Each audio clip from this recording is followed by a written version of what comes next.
Hey guys, we're jumping back into something different here. Old favorite of mine that I haven't been on in a while, so I figured I'm not in the mood to think, I'm in the mood to play something, and I don't feel like playing what I've got. So, we're gonna do an intro to Guild Wars, the original, because we don't play 2. We pre-ordered 2, we've put like 4 hours into 2, and we put it down and we never looked back. Everything that was good in the first one kind of got pulled out of the second one, so long story short. So, I freed up a character slot because I normally keep a rotating slot that's free. I haven't played in years, but let's just say I spent too much time here at once upon a time. So, before we get into, well, we'll start with character creation, but we're not actually going to finalize a character here. So, on the original, you can do create RPG character PvP. Obviously the main storyline is what we're doing.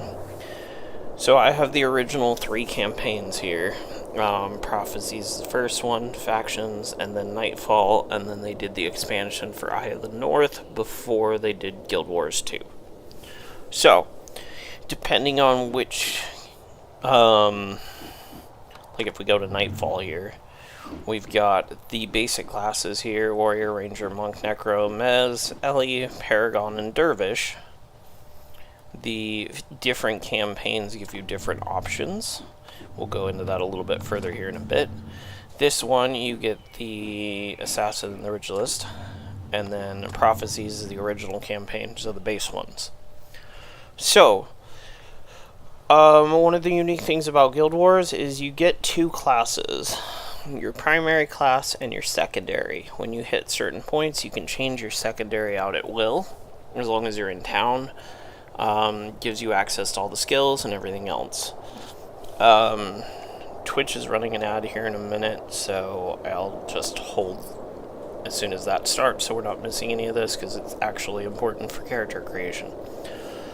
The original Guild Wars, you start off in a 4-man party, and then when you get into the higher difficulties, it's a 6-man, and then it's an 8-man as the final. You can choose other people to play with. Otherwise, you can take NPCs to finish out your party. And once you unlock further in, you can kind of get your... They're still NPCs, but they're called heroes here, but basically they're your customizable version of the AI helpers. You can tailor their skill bars, their perks, everything. So that's super nice. You don't unlock those until way further in. I couldn't tell you where, because it's been a minute. 1 second here.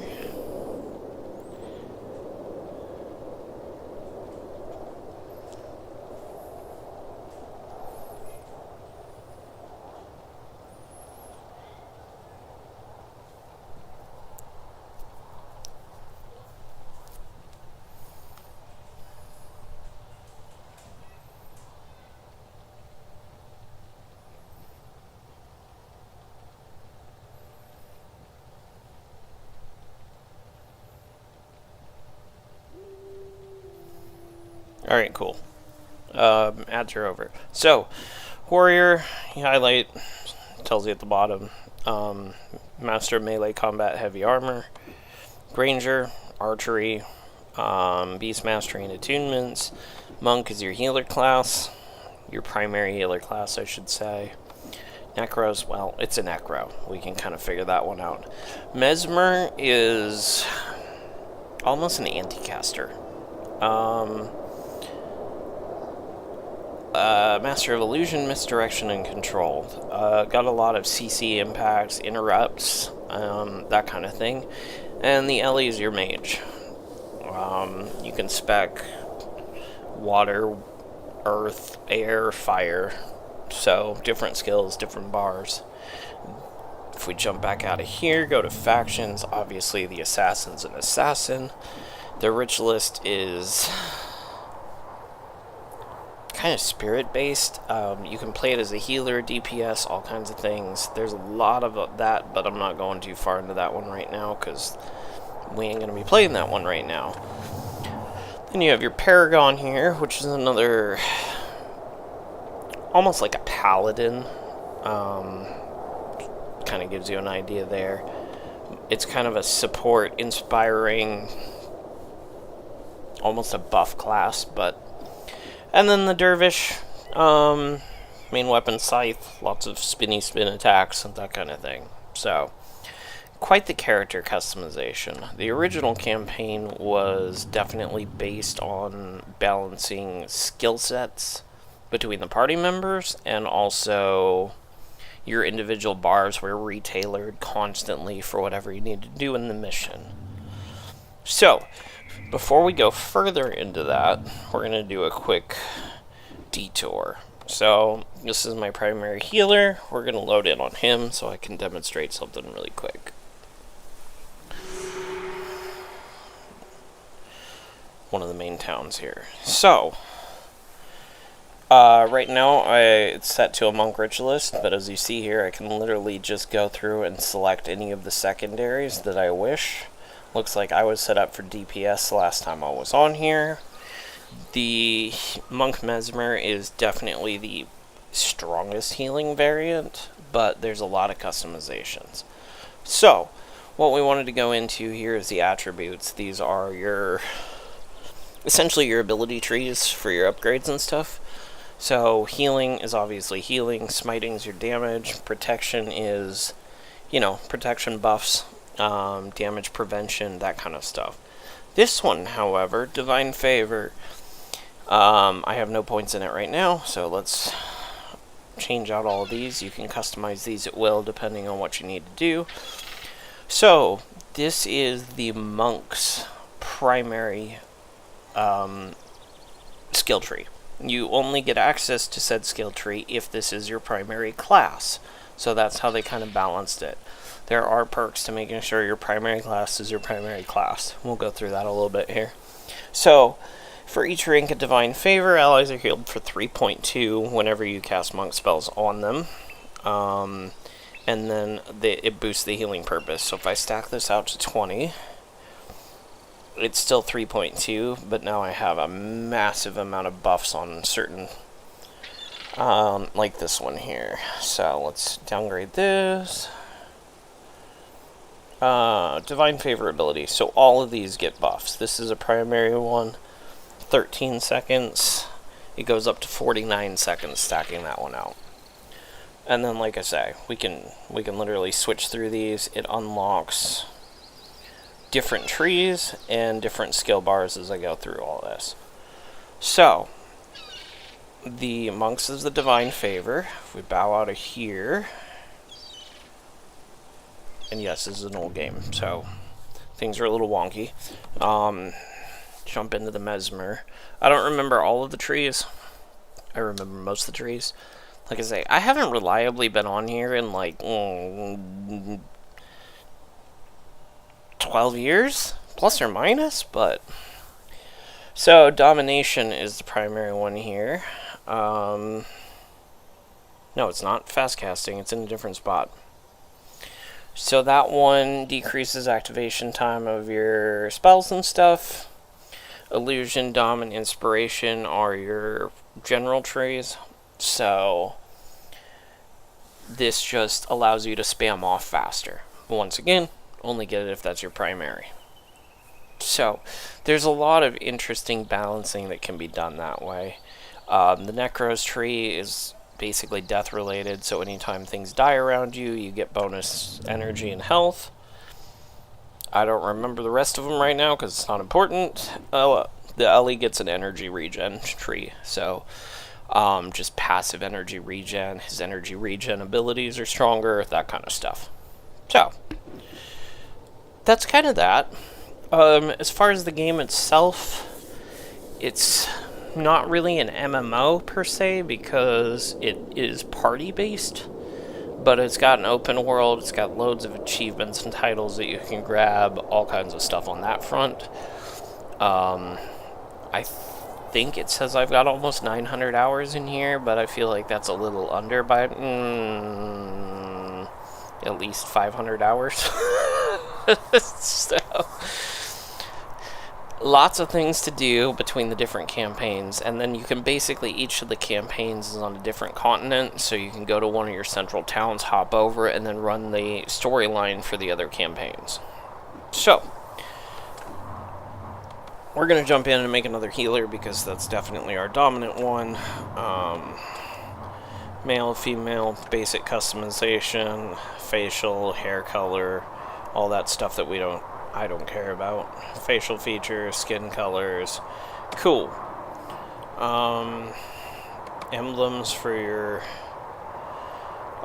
ink work. You can customize your banners. You can repaint all of this later, so it's all just whatever you want to do. Like any MMO style, you can't take the same name as somebody else, so must use 2 or more. Basically, it's got a first and a last name. Backing out really quickly here. All of mine are practical jokes, because, well, that's what we do. So, I think, yeah, that's a Mesmer. She's got Backfire as one of her primary abilities. I'm not going to explain that one, but it's funny.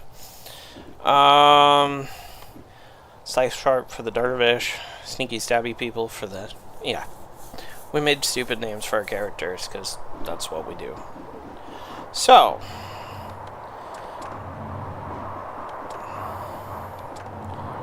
apparently now it's red. Cool. Literally don't care. I didn't want to create the character earlier because I wanted a demo. So,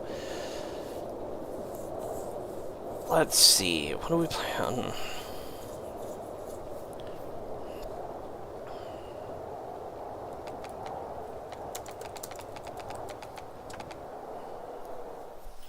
Heals and shields. I get incoming. Oop, watch the video. The last day dawns on the kingdom of Ascalon.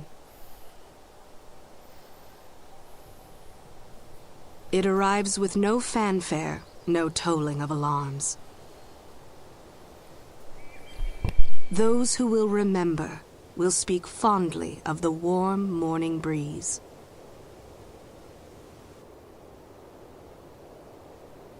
People carry on with their daily lives, unaware that in a short while, everything they have ever known will come to an end.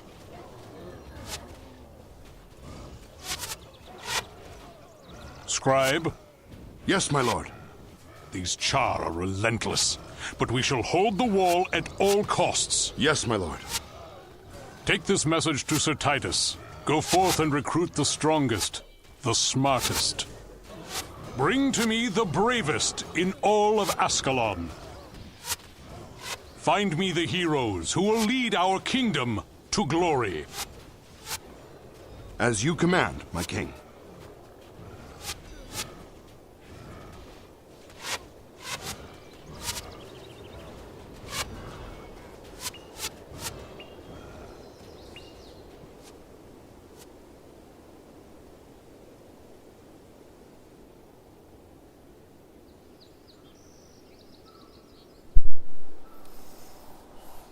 So, welcome to Ascalon.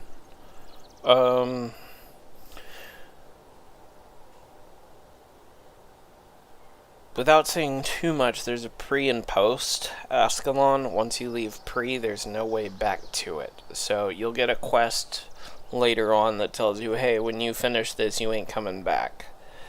On this game, there's perma-prees, which literally have maxed out their character to level 20 and have stayed here just to help new people and do other things.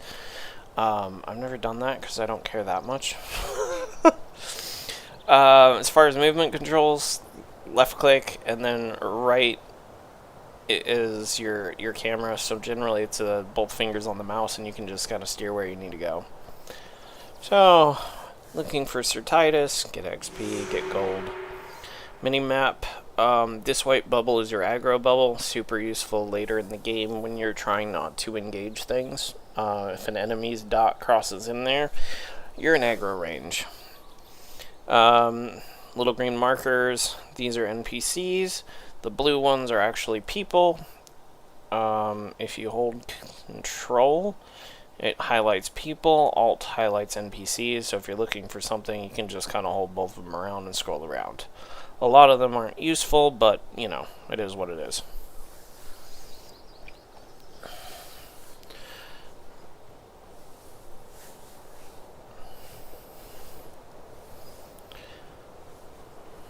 Go talk to him really quick. It does have that MMO quest running feel to it. So, the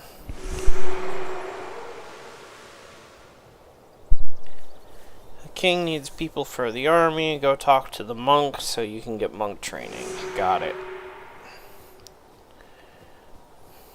So, these little white vortexes on the mini-map where the green dot is an open access portal to the open world.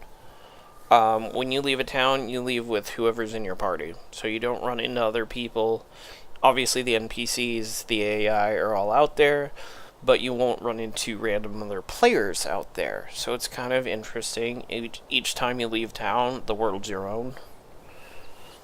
So, jump out here. Here's our monk. Okay. Go rescue a human from around the corner. Got it. Oh, what do you know? There's a tip that says the same thing.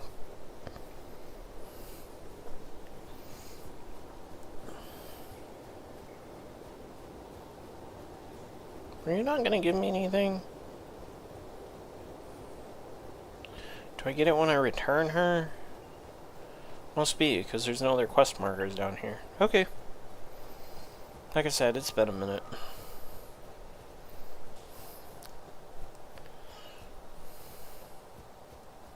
Obviously, the first couple quests are trying to get you used to the game and the way things work. Red things outside the bubble. Sometimes, even though they're enemies, they won't aggro unless you start the fight. Sometimes they will, so different enemies, different compositions. These guys know I'm here, but they don't care.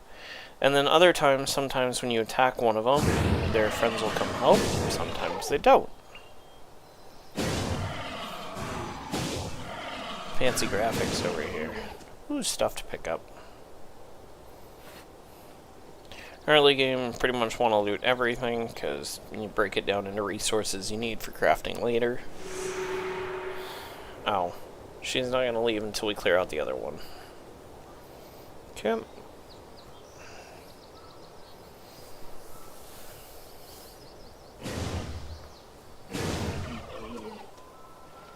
And then they also give you gold value if you just sell it to the mercs. There we go. If you just click on people, it'll auto-travel to them, which is super nice when you're lazy.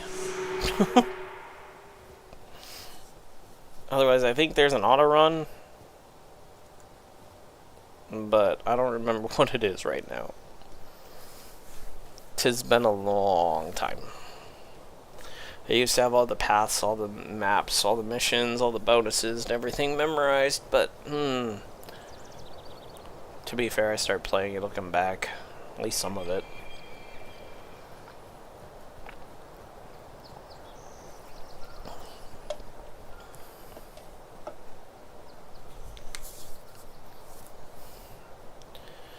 Okay. So, when you highlight your skills, that's a +4 health regen, boosted from your healing tree. That one's 20 damage, boosted from your smiting tree, and so on. Do we need to talk to her? I don't remember what we do with her. Healer's got a quest now. Oh, that's for running with an ally. We don't care right now. It's not critical. If you go into L for your log, you can actually select and unselect whatever you need. And then you'll have town quests, which is Ascalon and primary. So to advance through the game, you want to follow your primaries. Follow the road to Ashford, talk to Devana. Cool. Got little signposts that point you in the right direction. M's for your primary map. You can fast travel depending on situations. So you can see how this is a little bit more clear and the rest is blurred out. That's because we haven't been anywhere. And right now this is the entire map we're limited to because we're really just limited to the city and the outskirts. So let's go run a quest.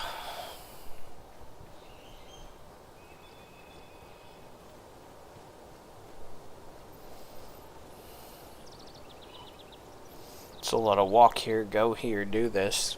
You know, quest-based things.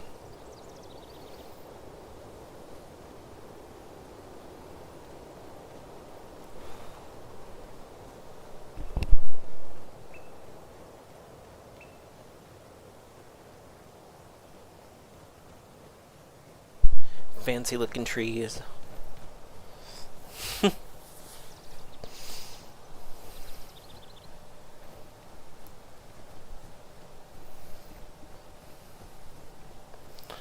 Signposts. Regent Valley. Wizard's Folly. Generally, when you get out of pre, if you follow the primary quest, it'll bounce you to a town, and then you can start the mission for that town, and that'll normally kick you to the next town. There are a couple of exceptions for that, but generally that's the way it works. So to get places, you can either open explore until you find random towns, or get quests to random towns, and then for the primary ones, you just run it. Let's see, talk to a scribe, go to Ashford Abbey to the north, go talk to people. These little white glowy things are res portals. If you happen to die while you're out and about, you'll spawn here. Guild Wars also has a unique death penalty system, so you start losing chunks of your bar. I think if memory serves, it maxes out at neg 60. So right now that would leave me 40 hit points of my 100. It's regained from XP, killing bosses, that kind of thing. Otherwise, there's some scrolls and stuff that you can do to remediate that as well. So it looks like we're going in here.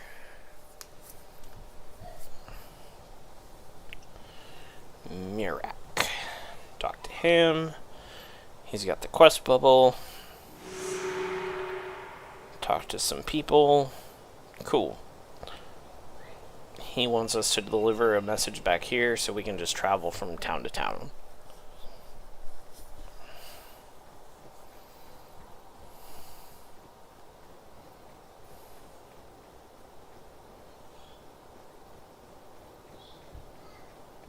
If you click on other people, okay. This is to access your second profession. I already know that I need Mesmer, so I'm just going to go for it. But you can highlight these. It sends you, well, we'll cover it here in a minute. It sends you to a trainer that gives you a test, shows you kind of how the abilities work, and then you can decide whether you want to try out a different class or whether you want to make that permanent. What I was saying is when you click on other people, up here it's N, so that's a Necro, that's level 1, and character name. So if I click on me, it won't click on me because I'm me. Okay, cool. If I click on some of these other random people, Necro Monk, that's a fun combination. Elementalist, Monk Mesmer, level 20. Warrior, level 1. Necros are popular here. Warrior Monk, that's a solid. Ellie Monk, yeah, kind of get the gist of it. And then to add people, right now we got party formation 1 of 2, so we can only have a 2-man party. I'm fine running as a 1-man party. Yes, there's a quest for it, but I don't really care. Oh, hey, what do you know? The tips pop up saying the same thing.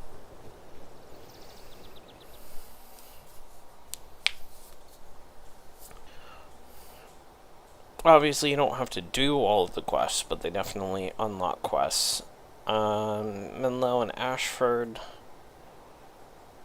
Ooh. To expand monk skills? Don't mind if I do.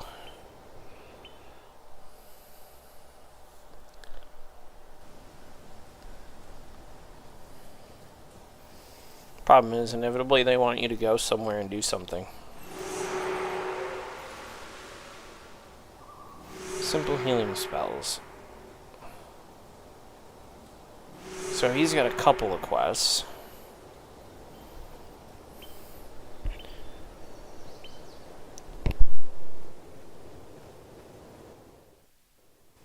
You can unlock every skill in the game for every profession. It just requires time. Lots of time. Okay, so we had these two. That's a health regen, healing over time. That's damage. This is a second damage. Causes knockdown if the target's attacking. That's a basic heal. This is a retaliation ability, which is awesome. If you're too close to the guards, they will engage. And then when they start taking damage, you just pop health stuff. This is off smiting, but over here is a bar timer. It says 15 seconds. This one doesn't have one. In exchange, this first blue dot up there that says -1, it pops a point off of your energy regens. You can drop that to the point where it's a negative, and I don't recommend it. So, with that out of the way, I don't know if these are going to attack us or not. I don't know if we care.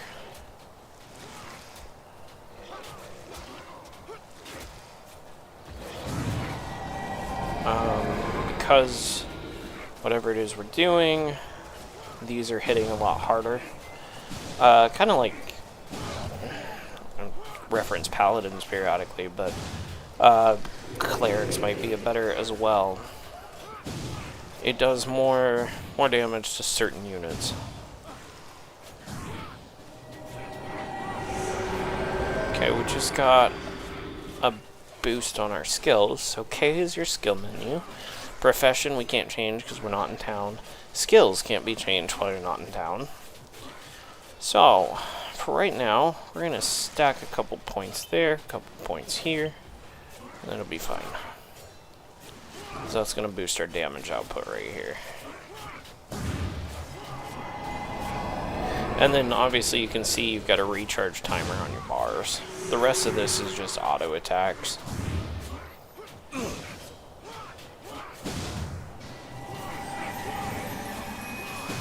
They hit harder than I do, but I heal more than they do.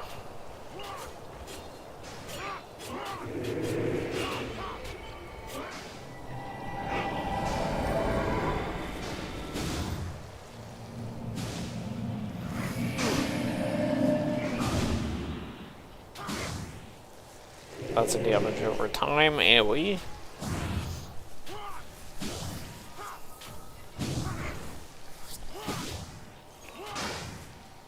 And that passive, like, 4 points he's taking is because he's attacking me and I'm returning 33% of it. Max of 7.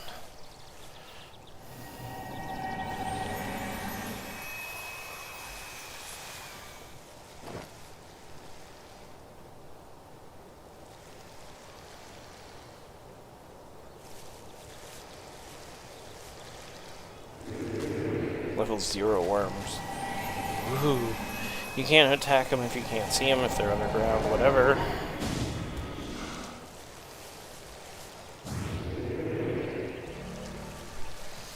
And then while you're activating some of these abilities, they can get interrupted. It'll basically cancel the ability, but reset the cooldown on it like it got used. Immensely frustrating. Prime specialty of the Mesmer. Alright, let's go talk to Menlo again.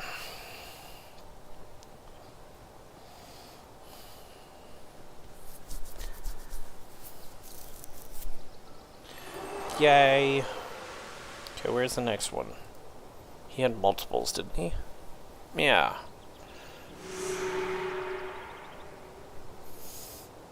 Simple healing spell. Perfect. Go for the catacombs. I feel like this one I have to go get a book. Don't recall.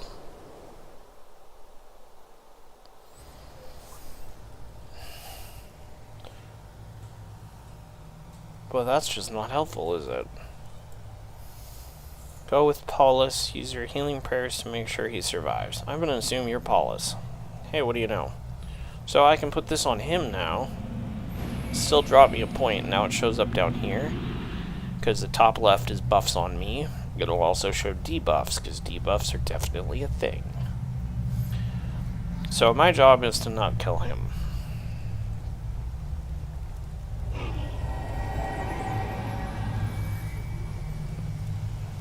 Obviously that can be done in a myriad of ways. Health bars are on the right.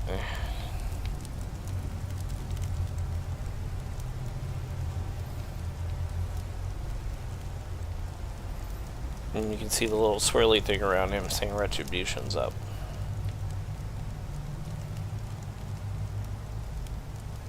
And if memory serves, this is toxic or some equivalent thereof, so...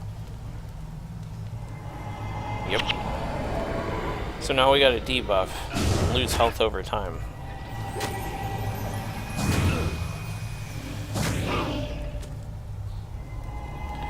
Basically want to make sure your hots stay up, because due to it being an area effect debuff, there's no way of mitigating that.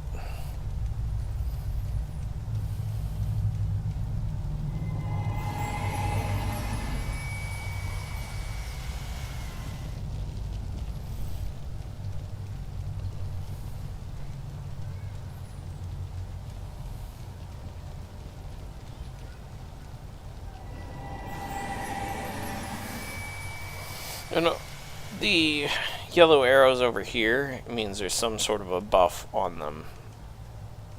You'll get a pink, I want to say pink, down triangle for a debuff. If there's certain debuffs in play. These are random spots he stops just to make sure you can keep him alive. They're pre-programmed into the pathway.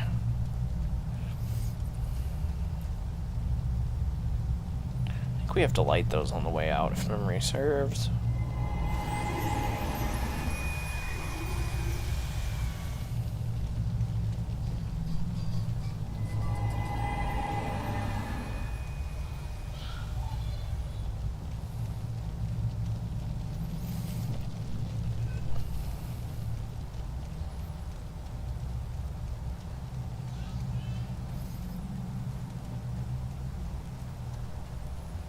And then as soon as you leave the area, then the timer starts resetting.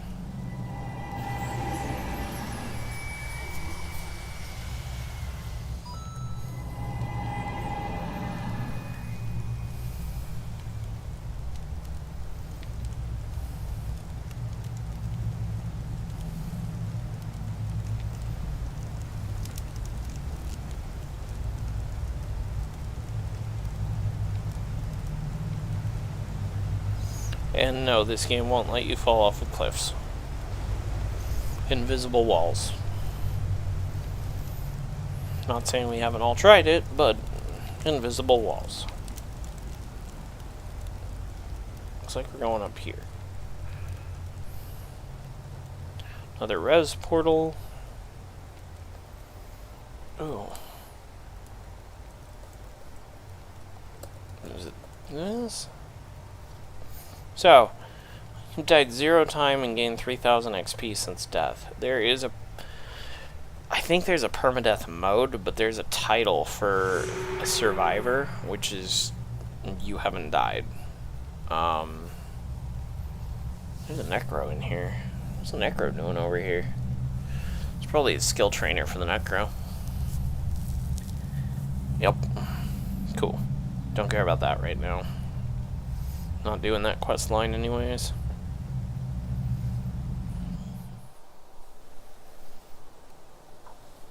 Alright, go talk to Menlo again. Some of these NPCs show up throughout the games. Cool. check our log here. Second profession. Where's that at? It's in the county somewhere. I'm going to assume it's closer to that side. So we're going to port back over here and walk back out. Survivor 1. So there's a level 20 that hasn't died. To be fair, it takes a lot of work to hit level 20 here, because, you know, you're killing like level 5s. 20 is the level cap. By the time you hit about 13, you can power level if you know what you're doing to 20 within like an hour. But that requires that you know a trick, which we'll get to when we get to.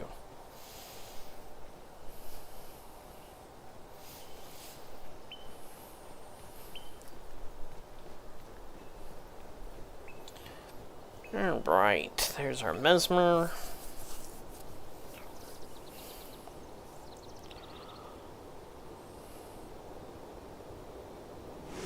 Kill the thing. Okay, so debuffs. That's kind of a Mesmer specialty too. Target foe moves slower. This one causes energy loss off of your bar, but it gives you health back. Now, I'm not worried about that. So, I'm going to equip this one. That looks good to me. This is fun. Causes a -5 health degen for 2 seconds. That adds up very, very quickly, especially if you spec into it and crank up the durations. I mean, my healing ability is only a +4, so that's still a -1. So, I mean, let's just throw that on and watch the bar chunk away. But it doesn't last very long.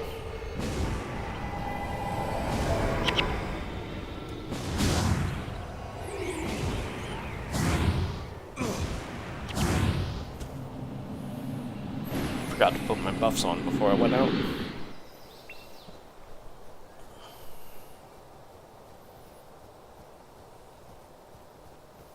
Oh, there's the bull.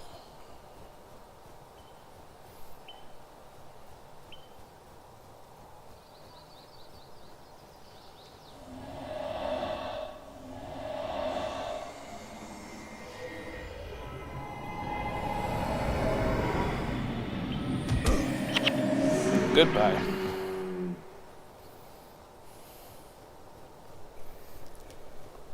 Yeah, we burned our whole bar to do that, but, you know, that is what it is. Don't technically need the mez stuff until way later in the game, but it's still the best secondary. But you can do cool things with all of them. So, you can't make any wrong choices, just wrong builds.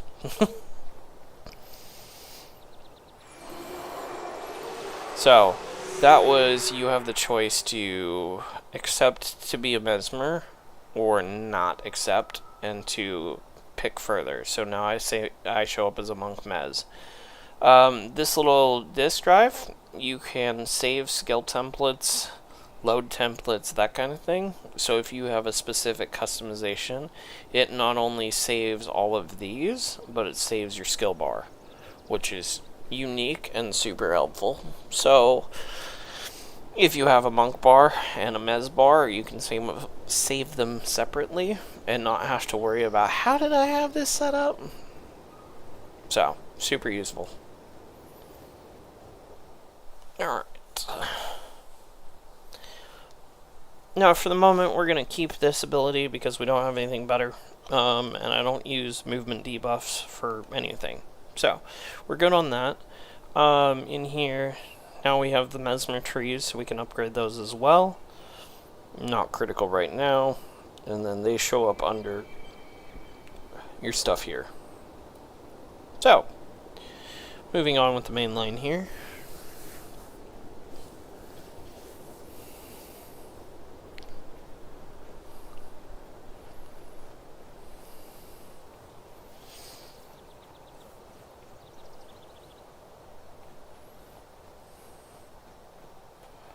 Choosing a second profession can be a difficult decision.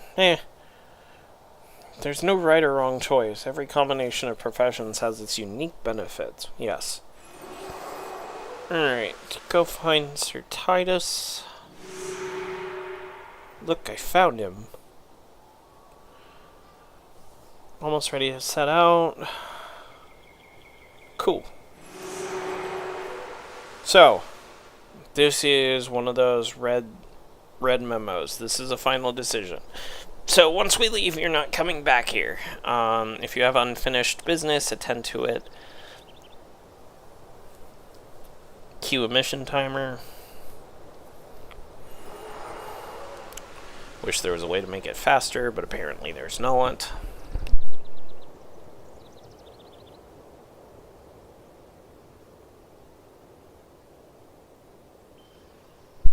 So now we gotta go kill some Char.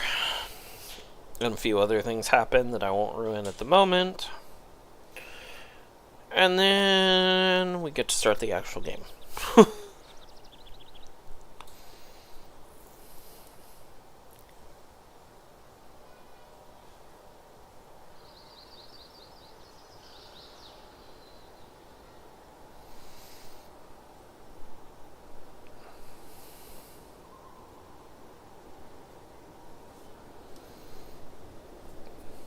And a lot of this is video based, so we'll watch all the videos. Ascalon Academy. Alright, so now we have a party of 3 other NPCs. So I'm the healer, we got a warrior, a ranger, an elementalist, and the prince. We gotta go listen to him yakety yak for a minute.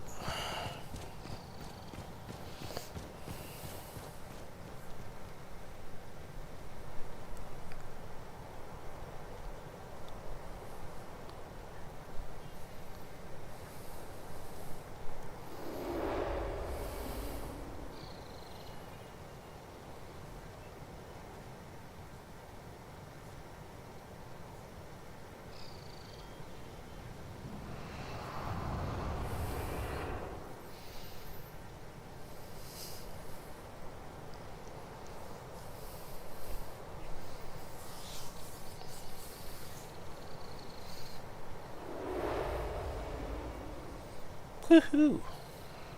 We got voluntold. Congratulations, you're a part of the army. Critical missions before we begin our offensive against the Char army, which is sieging the walls.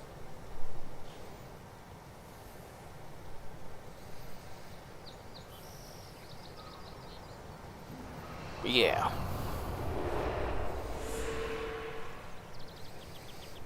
Okay.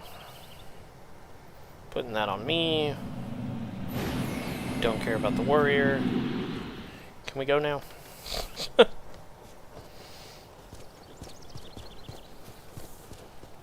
We're all here. Good. Journey to the bunker and defeat the boss. Got it. Where's the bunker? It doesn't show us because it's not our quest, it's his quest.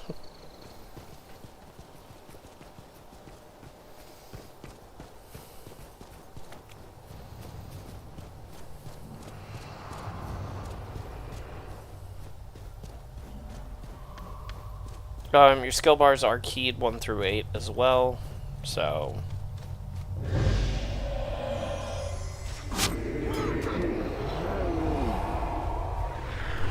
Really?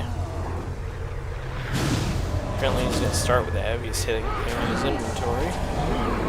Ooh. Petty change. So guy, you actually need some coins to start because you have to buy your storage unit.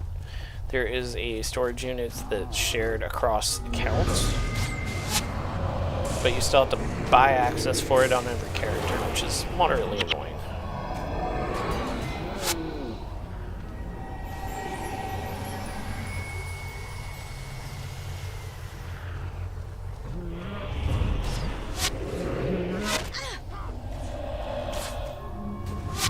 Obviously, I'm like pulling aggro because I hit harder than all of this. But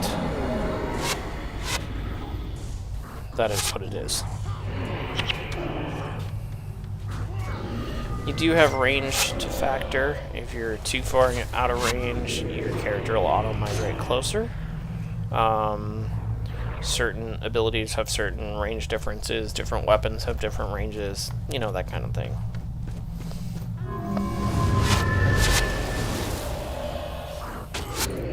Well, this is that other ability that we got, but you have to target it on an enemy. Oh, it burns his bar, not mine. Okay. It's been a minute. So the last skill on our bar costs the enemy 3 points of energy, and we get 20 hit points or something for it. Oh, 20 per. So, the Mesmer has a lot of things for draining the enemy's bar.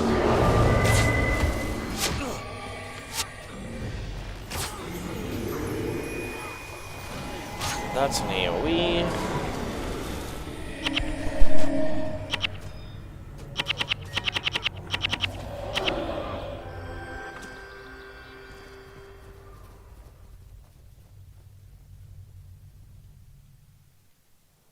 The glowy shimmery thing there that we nuked was a boss. So, we'll cover those a little bit more a little bit later in the game. It was on that day that the Char discovered a way around the Great Wall. A way to bring it down. Should have brought Legolas. It worked for him.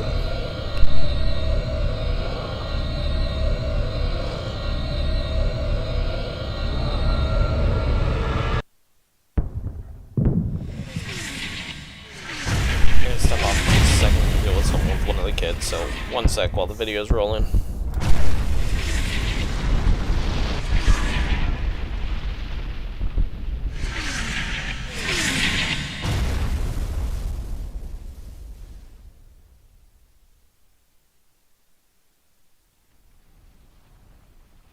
This is where the true story begins.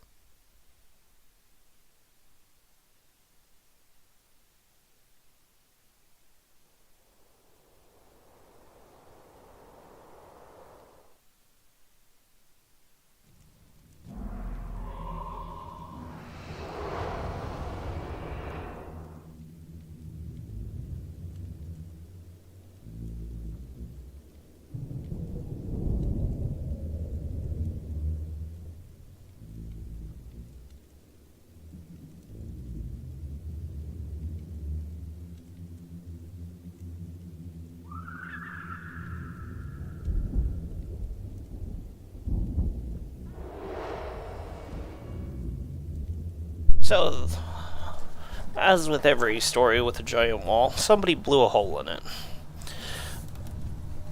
Now, the +2 in the top left is a +2 XP boost, but it's actually more of your bar is boosted. Plus we got a level there, so spend points. Because we're using this, we're going to dump a couple points into illusion here. It'll be fun. Boost a point into heals. Good to go. I don't remember what this maxes out at. It might be 60 as well, but I want to say it's like 40.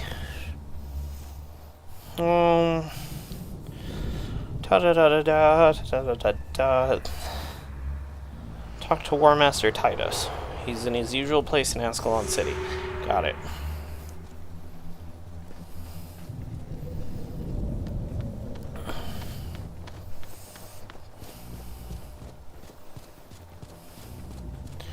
Now, for some bizarre reason, our town looks a little worse for wear, like somebody blew a hole in the side of it.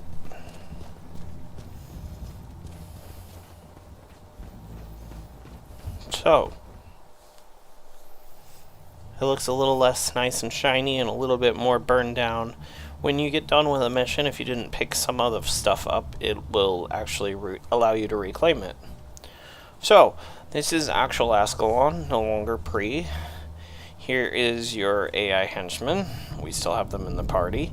Later in the game, you get access to more of them, and you can kind of do your own thing from there. So, first things first, we gotta go sell whatever junk we have to get access to our storage chest. I think it's 50 I need. So, sell list. Sell. Sell. That's special, so we should sell that. Honestly, we just sell it all. Bones we can keep.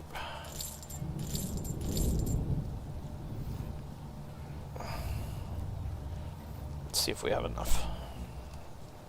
Where are you? There you are. 50 gold. Sweet.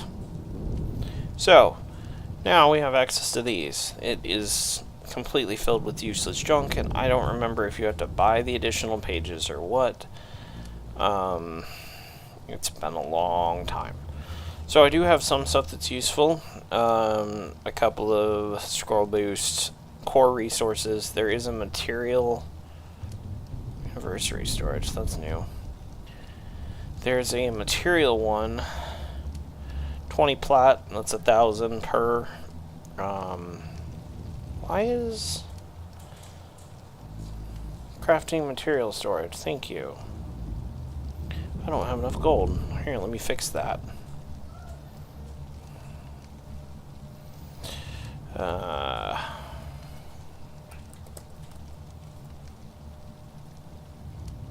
Cool. There we go. So material storage. All your stuff breaks into primary resources and then rare crafting materials. You need those for your armor suits, weapons, all that kind of stuff for later down the road. So that's fine. What we need right now is salvage kits. We need an expert, we need an ID kit, and we need a standard.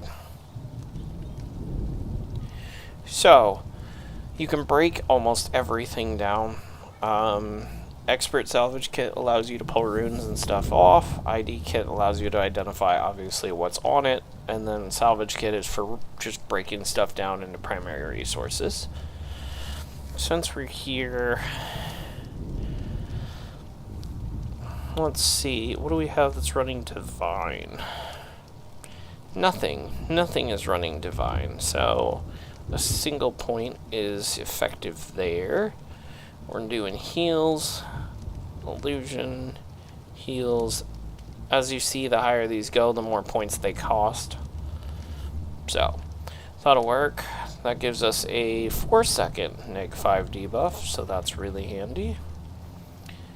We don't have anything we need to buy, anything we need to do. We can take a look at the skill guy over here. See if he's got anything we need. You either have to buy skills, find them, acquire them, or capture them. Which, if we can get a cap seg, we need, but we'll go over that in a minute. Okay. So, skill trainer, this is broke down by your trees. And then normally there's a miscellaneous as well. So let's skip through here. Protection stuff, smite stuff, no attribute. This is the most overpowered healing glitch in the history of anything, and I can go through it later, but the skill becomes target allies elite skill. There are elite skills, you can get them from bosses. You have to acquire them from the bosses. Normally you can only have one elite spell on your bar per. However, this allows you to steal one from an ally. So, if, say, you equip one of your customizable NPC heroes later in the game with a active toggle elite, and you use a time duration elite on your bar, you can run 2 of them simultaneously, which is absolutely amazing. So, that's just good to know. That's how we bug the system later. Protection's super useful. That's a fun one too. But for now, that is a super useful ability. That's an enchant. Heals for 8 each time target ally attacks or uses an ability. That costs a skill point plus gold. And I don't know how many skill points we have right now, so I need to be careful on what I grab. That one is a dual effect, so heals for 24, heals for additional 15 per enchant and or hex on ability, or on the ally. Monk spells cost less. Negates damage. Okay, cool. Heal other. Can't self-target. Heal party. That heals everybody. Heal AoE. That heals allies and foes. So you gotta be cautious with that one. Healing Seed. That's another great one. Anytime the target or the ally takes damage, he gets heals. So if you combine this one with this one, I'm out of skill points. Perfect. So we're gonna stop trying to do damage. Other than these, we're gonna keep these. Healing Seed and Vigorous. So between these, if we throw these on a warrior, that's a 33% return. And then 8 health whenever they attack, and 8 health anytime they take damage.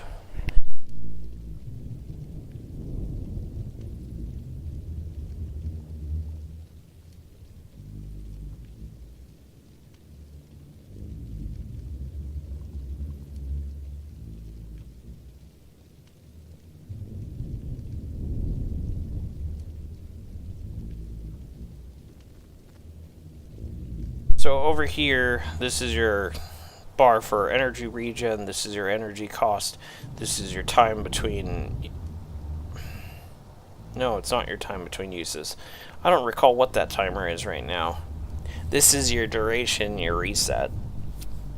So, that gives us a pretty good bar. We're happy with that. Let's get on with our quests.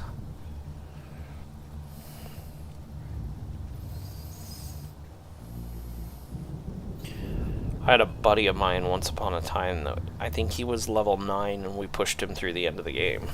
And he was regenning like 400 or 500 points a second. He only had like maybe 300.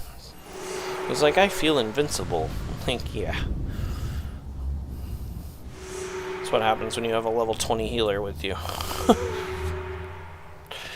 Alright, primary quest. Go run a message.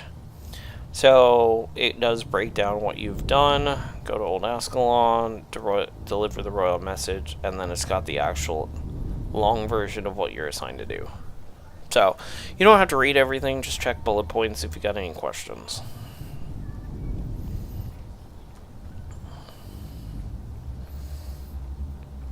Old Ascalon is a different section of town completely.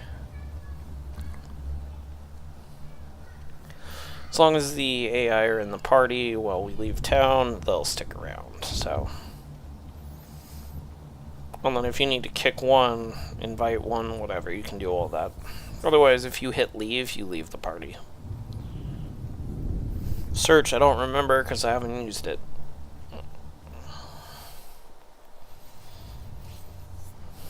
So, throw that on you. I'll let the tank do the tanking.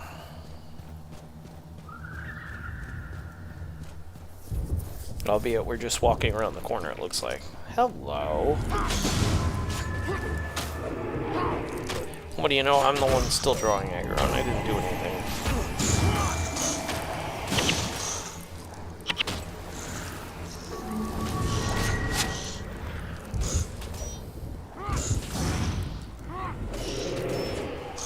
Simon says go away.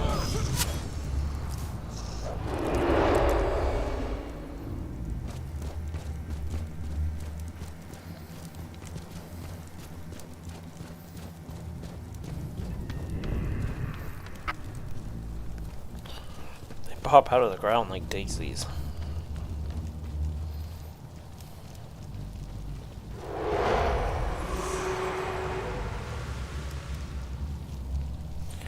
I don't remember. Oh, it doesn't matter. So that gives me an ability, and then this must be the other one. Nope. Okay, one of them's that way. And then if we select the other one, it auto-updates the map. One of them's back in here. Well, let's check the one that's in here first. That way we don't have to walk. Talk to Titus.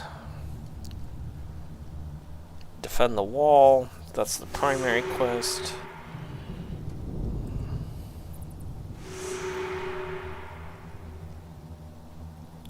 Mouse wheel is your zoom, depending on how you prefer to keep that.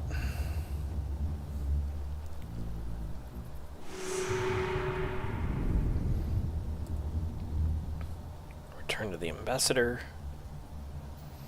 Can't walk downhill because that's got a wall.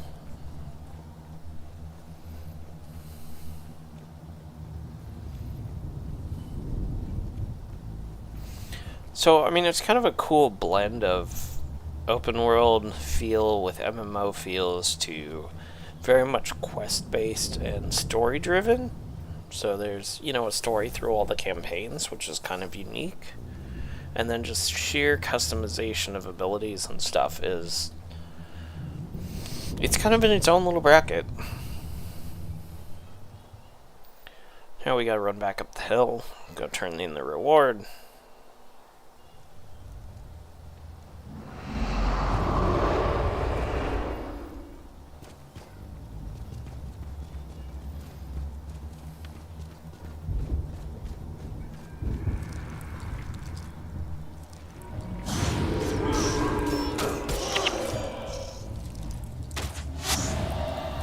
And you can see that just chunks down.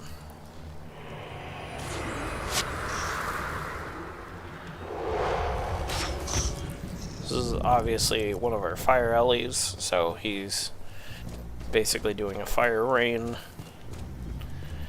That is one of the ideal abilities that they get, especially early on.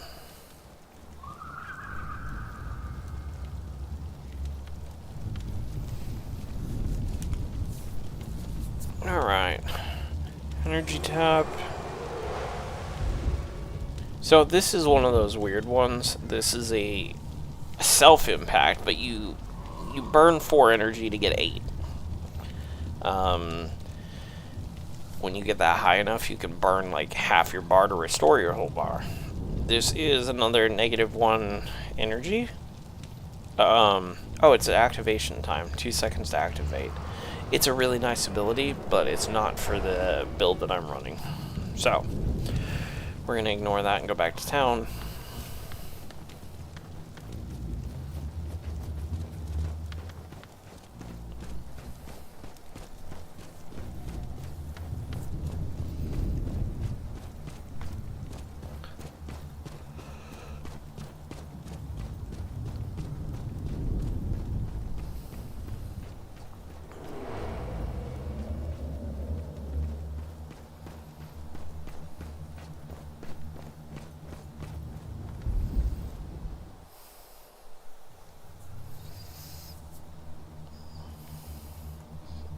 Oh, so here's a basic Warhammer.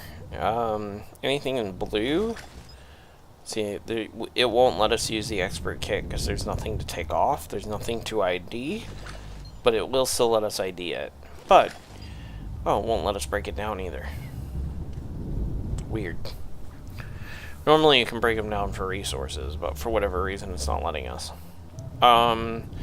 If you customize an item, it's basically bound to your character, so other characters can't use it. You get minor boosts for it, but you can't really like sell it or do anything with it at that point. So, just a word of caution there. Obviously, you can trade with other players and do all that kind of stuff. Alright, is it upstairs? Yeah.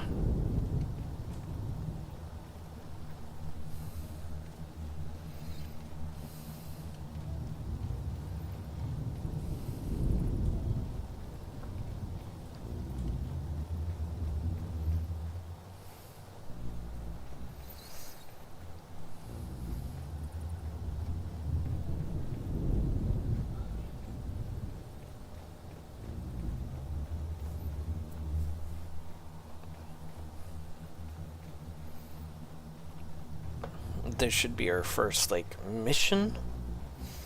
So, we'll run you guys through that really quick.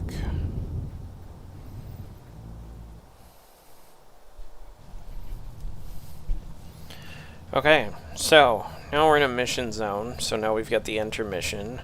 This is another player with a 4-man party, meaning it's probably him and 3 AI, judging by the fact we're the only 2 people in the zone. It's a Dervish assassin, so that's cool. I don't need anything here, but it looks like I'm supposed to go talk to somebody. So we'll go talk to them, and then we'll kick off the mission.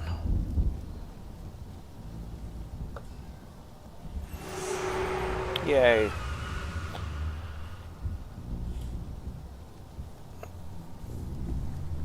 More videos. Nope. Gotta talk to people first. So, looking for burnt fur. We have fancy names for our people here. Char General Burnt Fur. Search north of the wall and report your findings.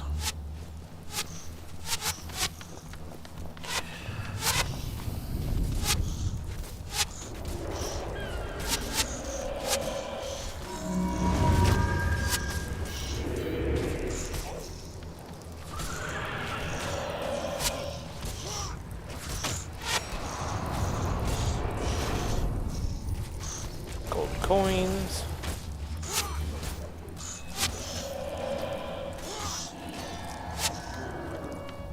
Technically, you can sit here in XP farm because I think they keep spawning in, but I ain't gonna spend my day doing that.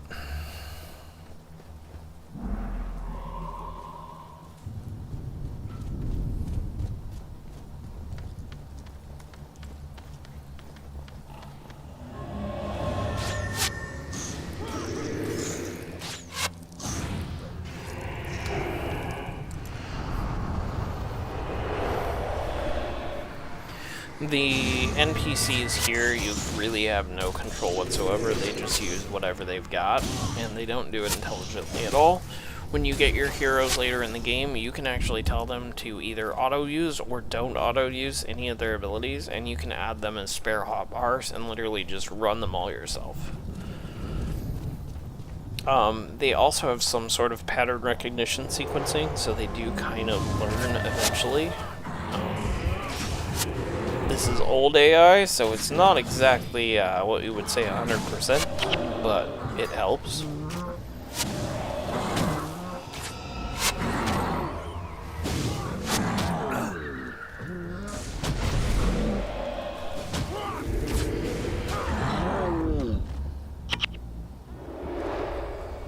Put that on you.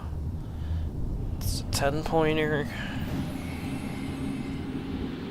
I'm already boosting.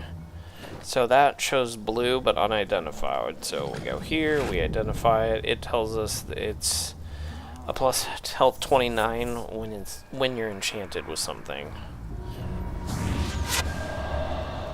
A lot of those you can take off.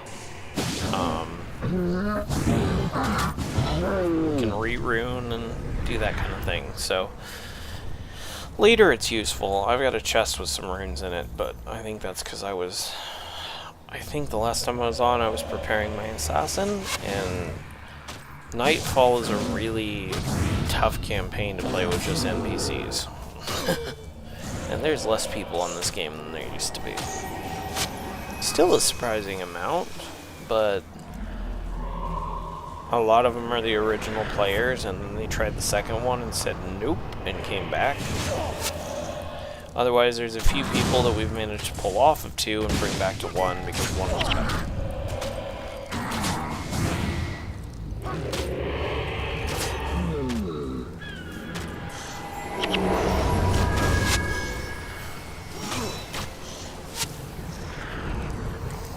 Obviously, friendly fire is not really a thing, so I can stand in the fire AoE all day. It's not a problem.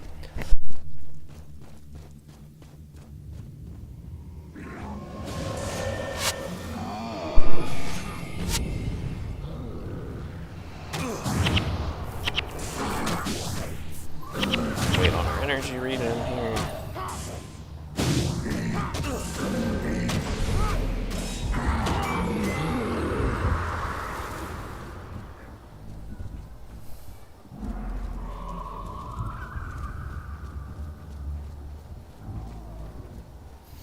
So you can see kind of the glowy shimmery look. That makes that a boss.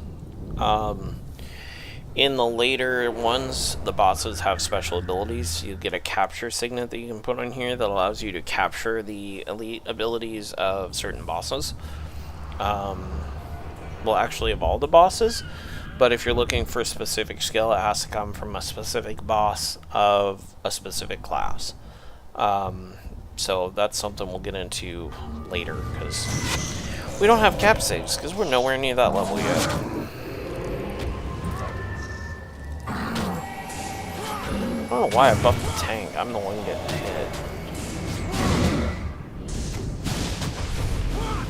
hit. Anything with active toggles, you just double click it and it disappears. I'm gonna buff myself because I'm getting really tired of this.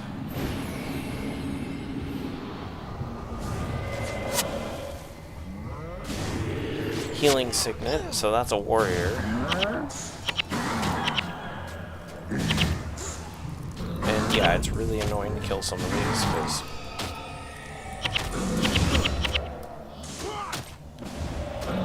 they heal almost infinitely and we're getting gridlocked. So, we went down negative 15%. And then we just got a 3-point gain for killing the boss.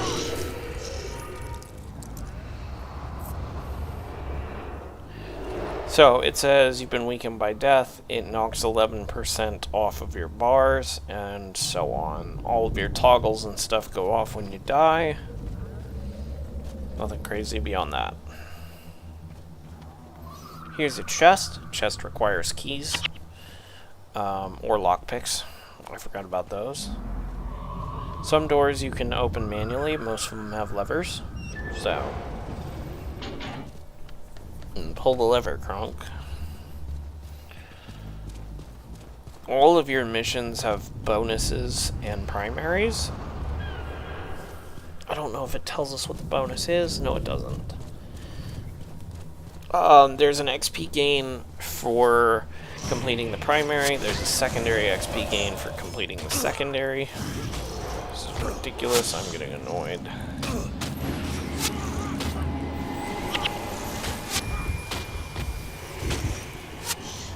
They want to attack me, fine. I'm going to buff myself, and they can get over it.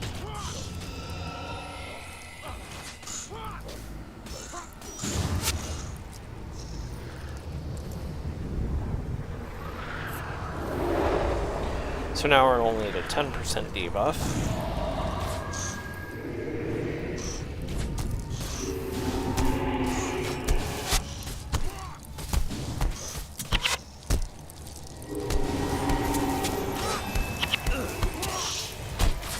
Now would be a good time to use the fire thing, wouldn't it? Get them back through. Assuming they'll walk in a straight line.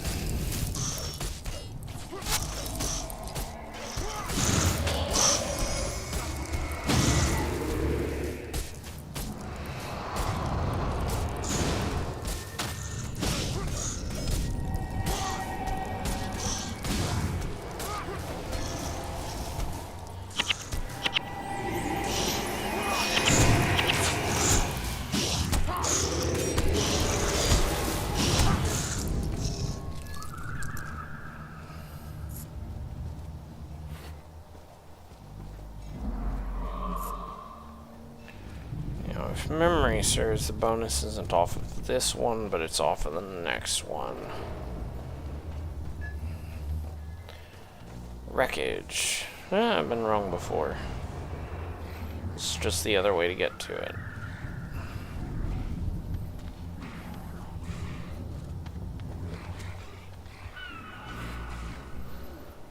Part of a suit of armor.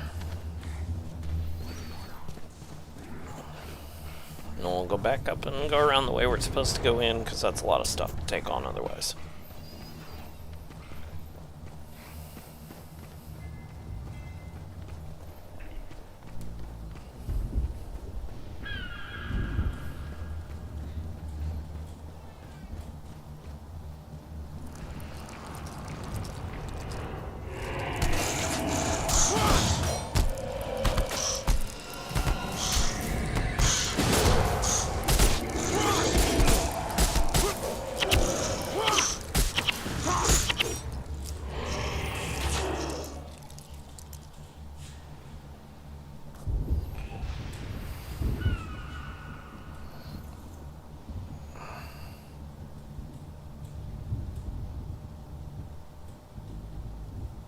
Alright.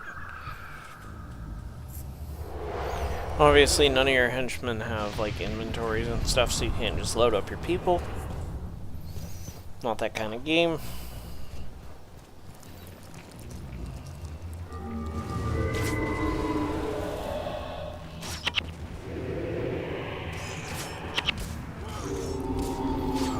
Your target's obstructed, so you just have to establish a better line of sight.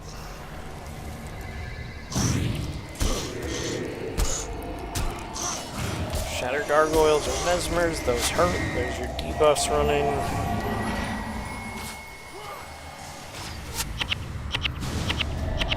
He's running the same buff I am. Now, before we go in, we want to let everything regen because there's another boss in there. So, we're going to hang tight for a second.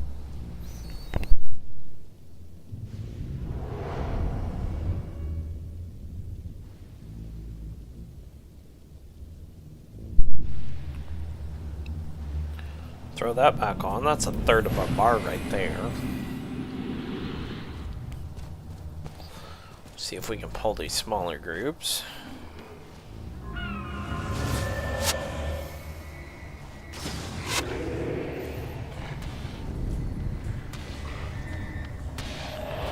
So, Flash over there is an air base.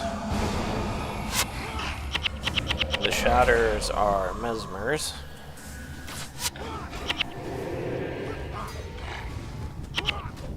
And we're out of energy.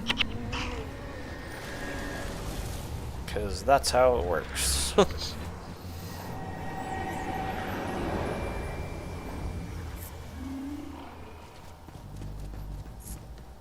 Okay, if memory serves, that's the only piece down here. This is a tar pit, so you move 30% slower while you're in said tar pit. That really, really hurt. And I'm dead again.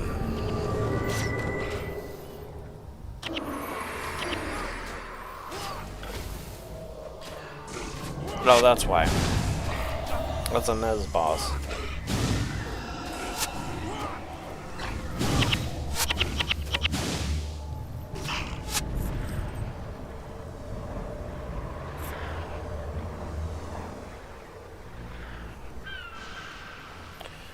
If memory serves, that's the guy that we need. Can't go anywhere that way. There's more wreckage up that way. It's been a long time.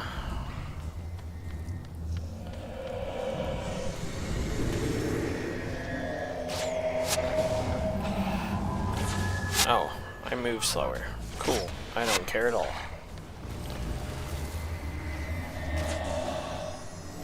The Mez has a lot of, you take damage if you start using an ability and other things, so it's always good to check what your debuffs are before you start doing stuff and killing yourself.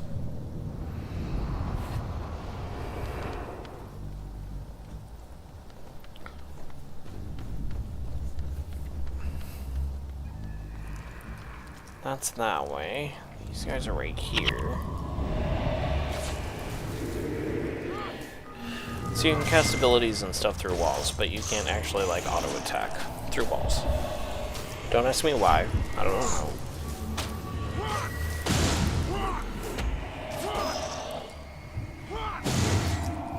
Some of the time when they get low enough on health, they will start trying to run away. Where's that other wreckage? It's out further. I swear there was a junction back here that peeled off. Ah, found it.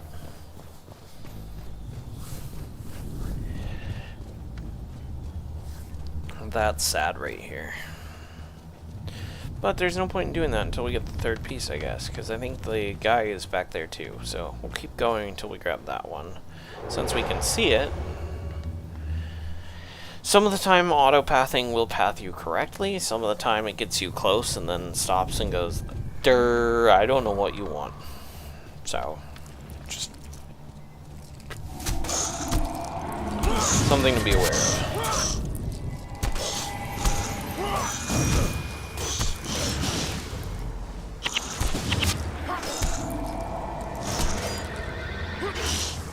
Oh, that's a 10-second. Oh, toggle. Okay, cool. Coins. Coins are good. I like coins. Almost level 4. Obviously, like any game, your early game XP is much quicker than your late game XP, but I know a few things on that front too.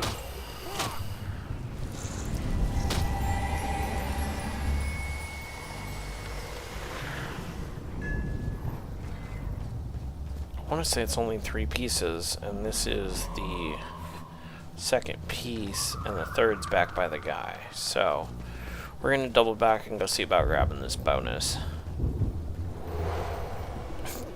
Fastest way early game to get massive levels is to do both the bonus and the primaries, because it's double the XP, I think.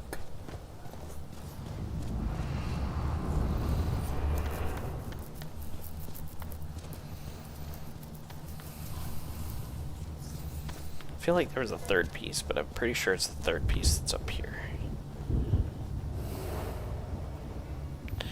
There's another boss up here.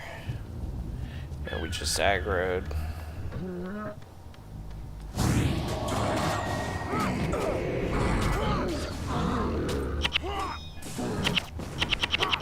Can't self-target. Okay, we'll target somebody then.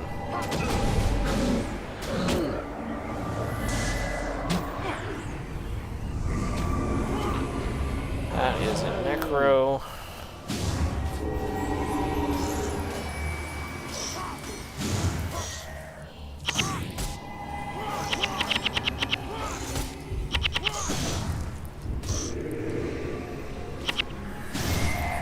Life Siphon, that is a pretty awesome. I take a like neg 5 from you and give it to myself.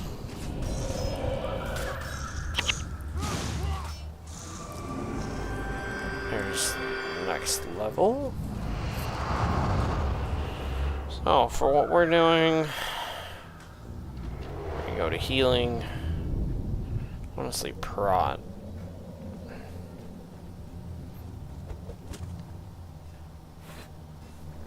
Now, pretty sure the person's back this way.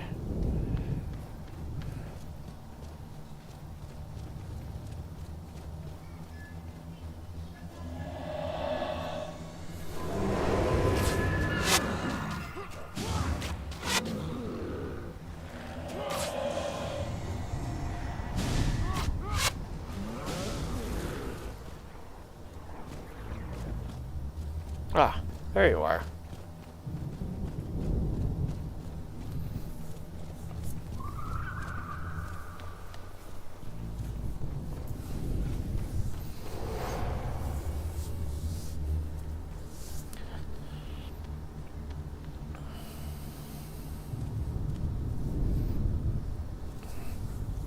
Enchanted armor's been stolen. Give it back so I can go back to sleep. Ah, 4 pieces. I've only got the 3, I think. Yep. So I didn't go far enough on at least one direction.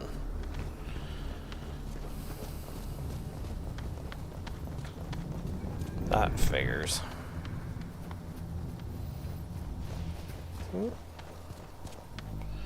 I see it.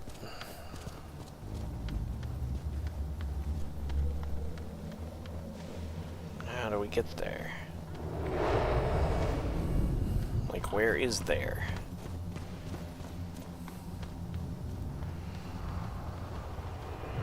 Oh, was it back here? I don't remember if it's out further. It's probably out further, but let's see. You can kind of make some passageways through on the map if you zoom in, but I don't think it's back here. I'm pretty sure it's back and around. Because that just goes to here.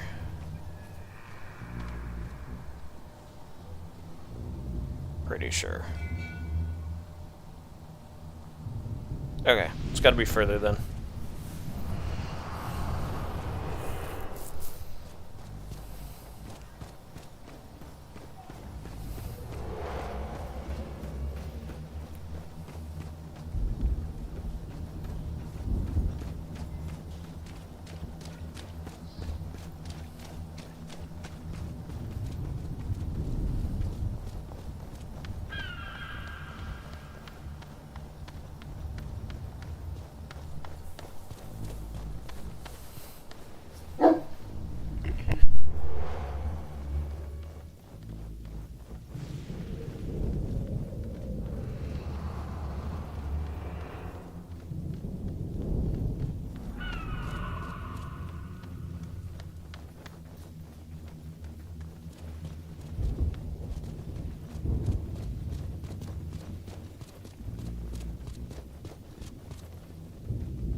Yeah, I think it's up near those blade char.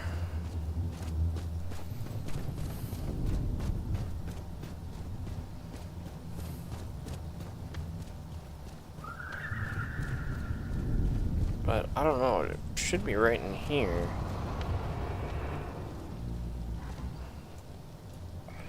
Hopefully we don't have to double back again, but for now, we got some people to kill.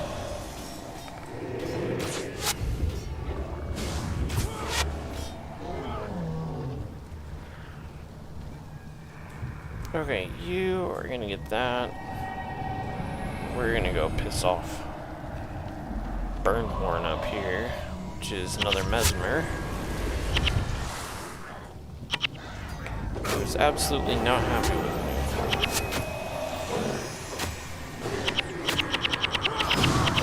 And obviously we can't retarget the NPCs or anything useful like that, because that would take all the fun out of life.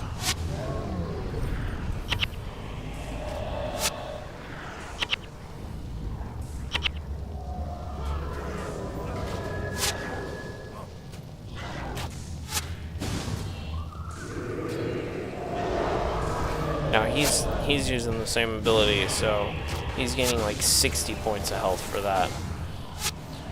So the longer he stays up, the worse it is.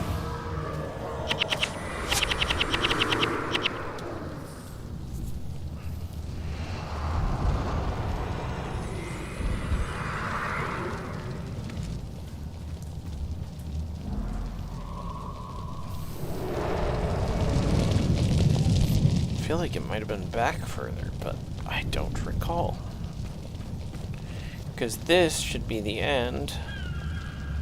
This is the map, like the whole map. So you start out in here, you end up going up over here, across through all of this, down into here, and then I don't remember about this area.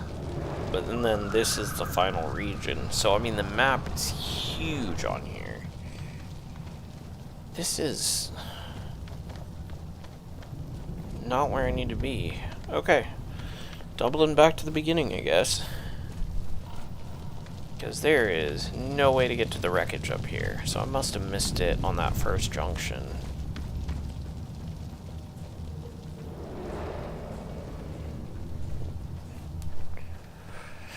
Or it just randomly spawned back in. Because I was keeping an eye for it. Okay. Oh, that one's already open. What the heck?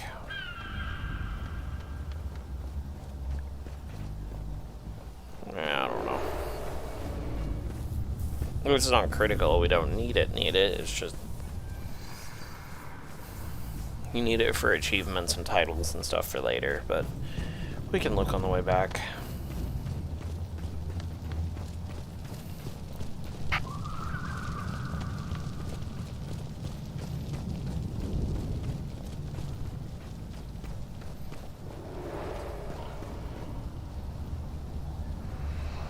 Except I think it makes us take a different path on the way back.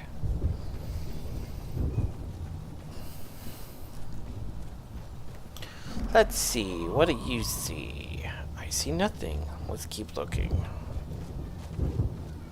How about over here? Do we see anything over here? A whole lot of char. The Char invasion force. Captain Calhan was right.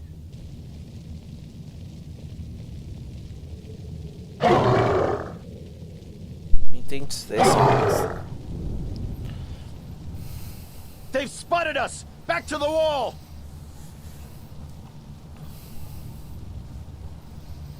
This is really fun to do with high-level characters, because you can literally just tank the entire wave. Like, oh no, they're chasing us, and they're all dead.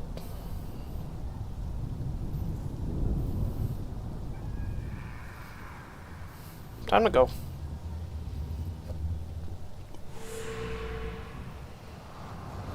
In case you were wondering which way, away from the giant red dots they're killing.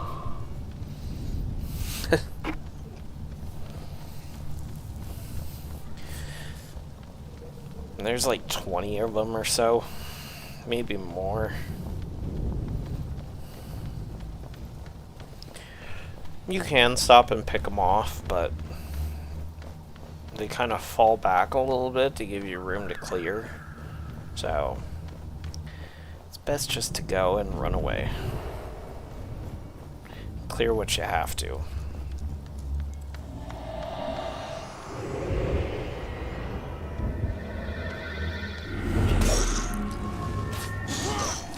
Tip, if any one of the party members makes it, you'll all get credit.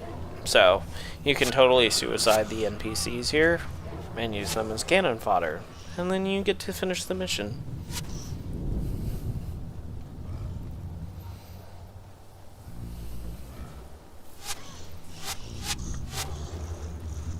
Just don't recommend taking the scenic route. Luckily the game's kind of streamlined, so you go the direction you need to. It's usually pretty obvious what you need to do.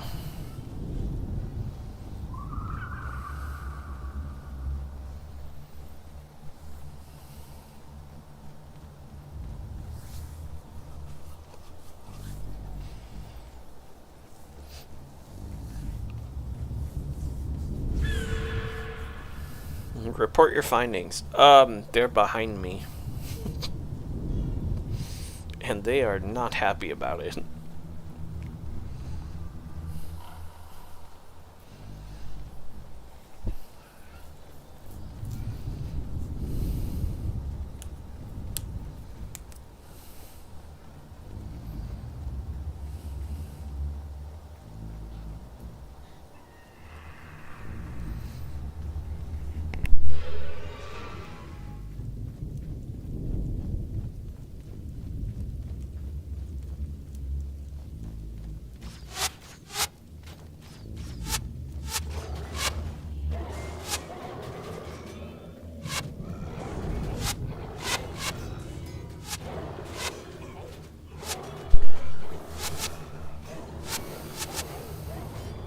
You're back. Well done. What news of the Char? Sir, we found Bonfast Burntfur and the Char army in a valley to the north. But I'm afraid we were spotted. They come for the wall as we speak.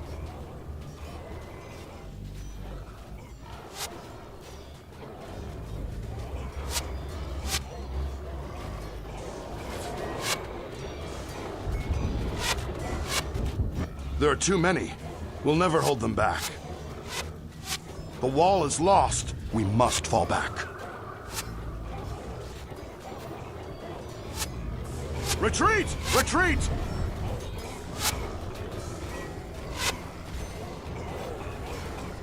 Regroup at the bunkers just north of Fort Rannoch. We can't let the Char make it to the capital.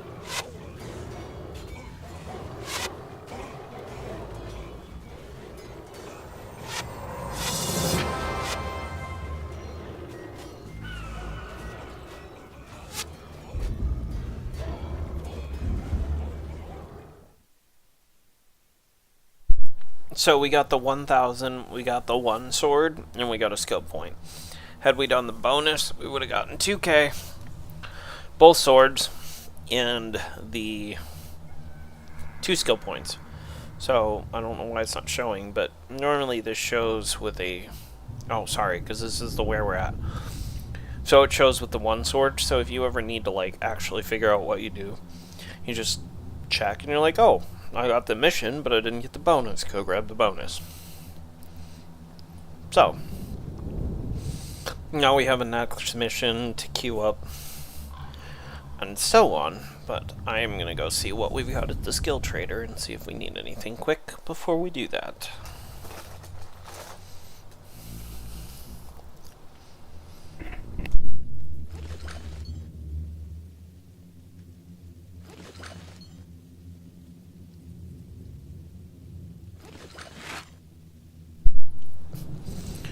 So most of the items will just say regular items.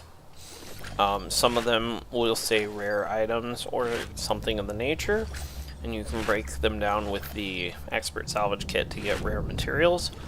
This is all just basic stuff, nothing critical.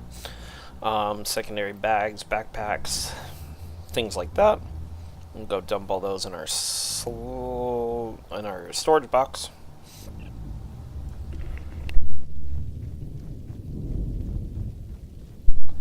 Just so it's not taking up space, albeit I think I've got like 6 stacks of wood and I don't need any. That is what it is.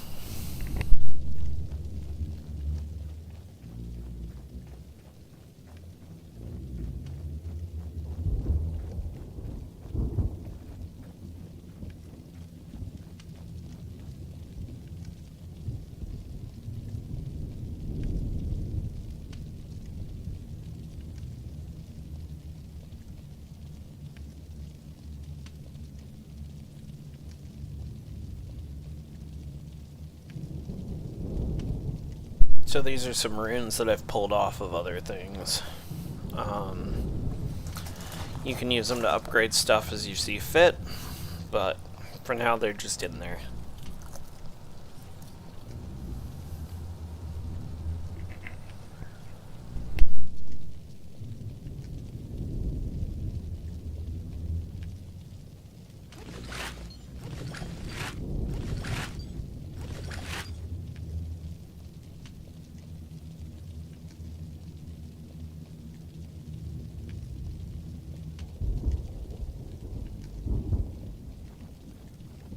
I'm gonna jump back to the skill trader, and because of the way it's working, we're actually gonna dump the ranger. We're gonna grab one of the healers, and I'm gonna run a combination of heals and DPS. Cause, yeah.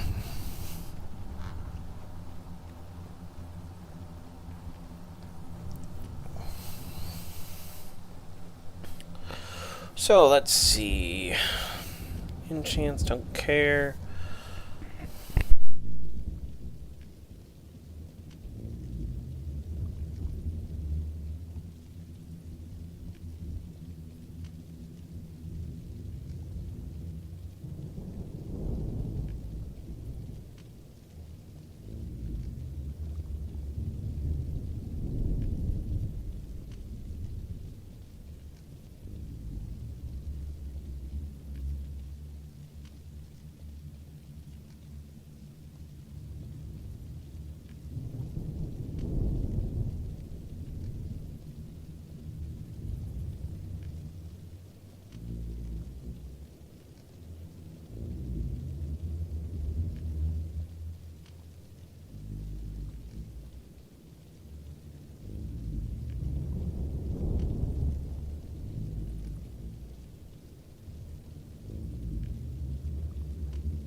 Trying to remember what all the abilities I needed were, and where they're all at.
Alright, so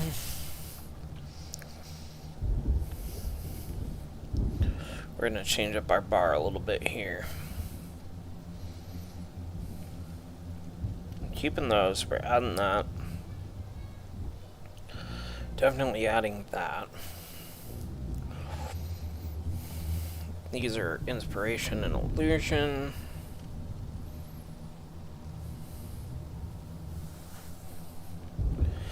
That will self-sustain us. Remember, we need heals and stuff for everybody else.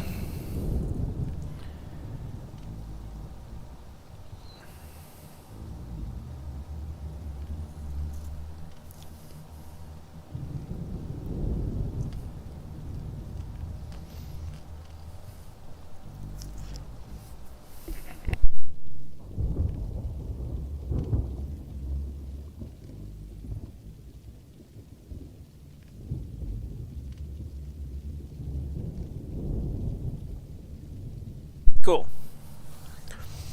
Nah, Brown, it's just been... It's been a while. I haven't been online in... Well, I mean, I've done little stints, but I haven't actually, like, played in close to 10 years. But I was feeling nostalgic and decided, what the heck. So, the game says I've got almost 900 hours in here, but I feel like it's a lot higher than that. It's just, got off of here, went to Warframe, and then went to League and spent like 6 years there, and, you know, got distracted for a while. As one tends to do. Alright, Horizon, got it. Healing Seed, got it. Vigorous, that should all work. Cool. Right? There was a time buddies would be like, hey, you know where this is? Give them the instructions. They're like, you've got the wiki up, right? And I'm like, there's a wiki? Yeah, those were good days. Pre-ordered 2, played like 4 hours of it, quit it, and never came back. You know.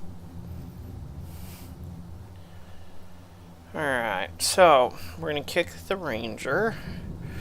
We're gonna add the healer. Oh, we're gonna cross-spec a little bit here. Yeah. That was, I think, one of my only pre-orders ever, and I spent like 4 hours into it as, I don't know, essentially a paladin, but I was invincible by that point, and it stayed that way for eternity, and everything that was good about the customization of professions on the first one, they screwed in the second one. Not really a fan. Felt like a WoW ripoff.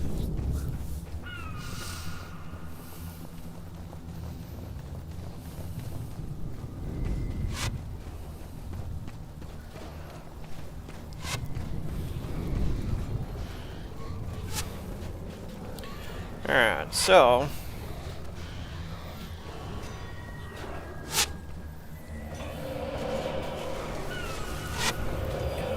now we can get 2 of these rolling.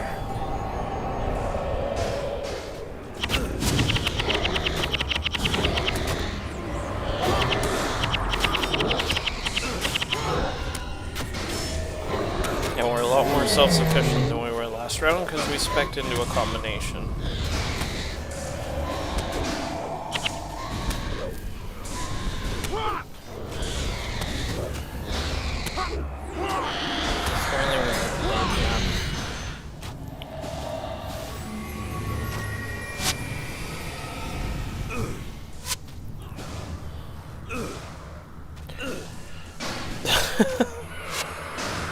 Pretty much.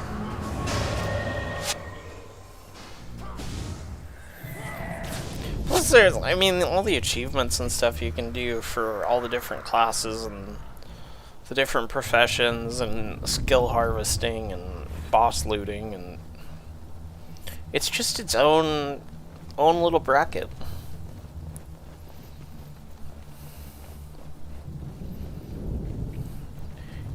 He's got an MMO feel, but it's party based. You know.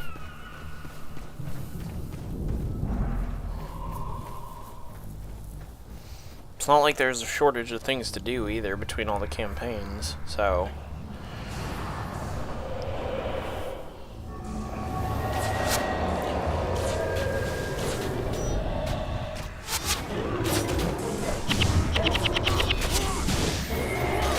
Yep. I made an assassin to level at some point to test that, and then I kind of got off, so I never actually learned the run. But I have definitely paid my fair share of people for said run.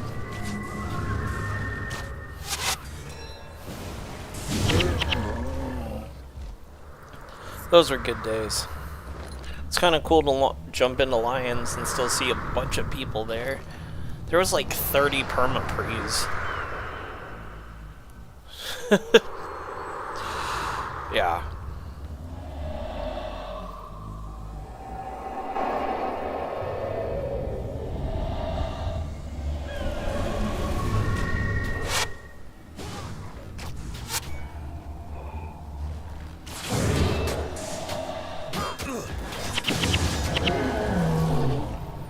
Yeah, my primary is a monk mez. Obviously, I've got an MM necro and, you know, all of the good things from ages past.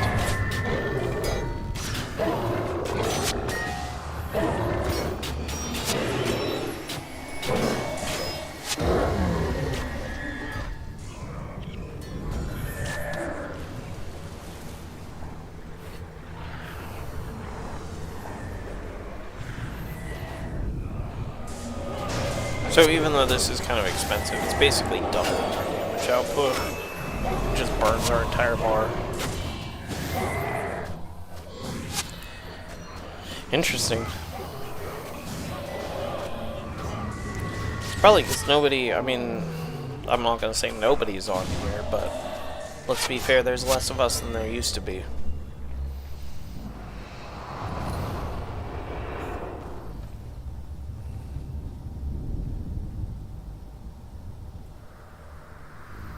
I don't remember where I'm going right now.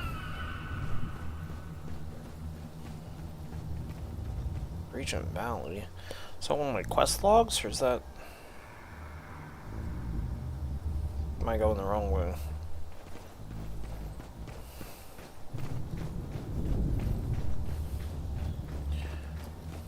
Yeah, it's gotta be the right way. It's the only thing that makes sense.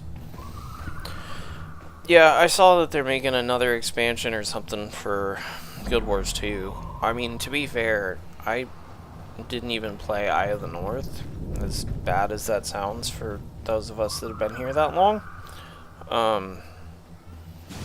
But by the time Eye of the North came out, I was already kind of jumping off into my own thing. I was breaking Warframe by then. But I normally left my healer in the final mission of the game, Hell's Precipice, I think it is, if memory serves, with my monk ranger, so I could pull my winter spirit and pull aggro on that, so everybody else didn't screw it up. Because I spent most of my time running the final mission for people because they couldn't manage it.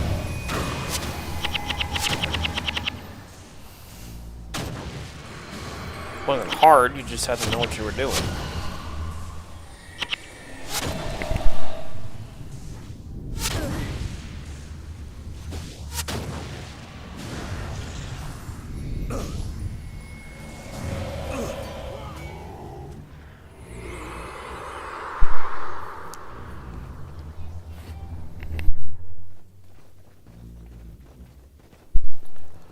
This was kind of my first MMO style open world game, so it was good times.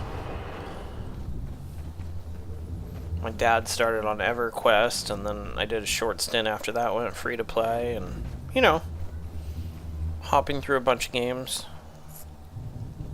Normally I'm on StarCraft, but my brain doesn't feel like doing StarCraft today.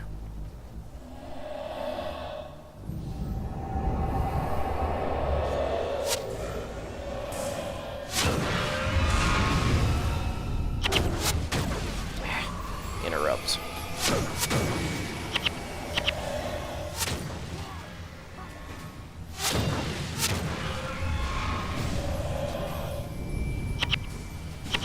No worries.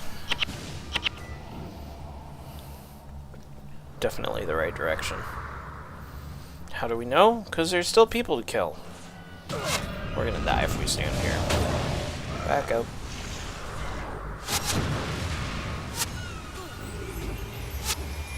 Back up.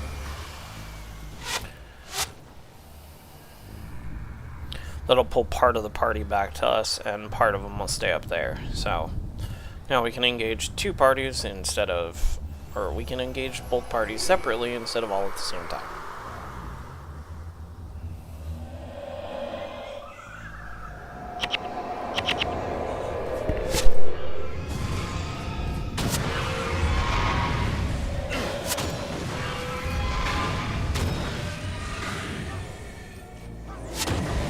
Totally hit the wrong skill button.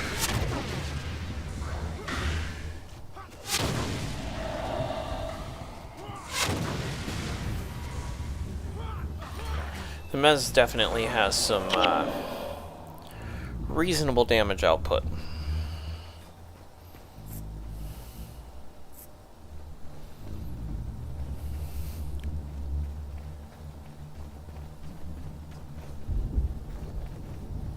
Ah, those are the people we've got to set free.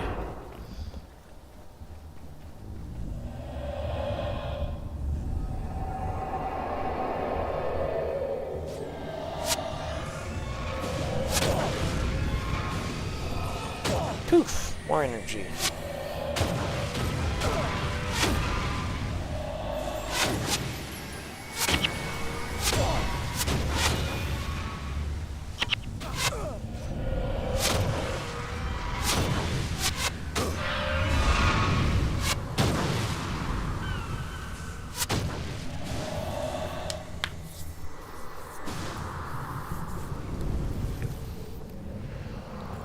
The problem with the Mez is they generally need to target other people or enemies or something to make it work.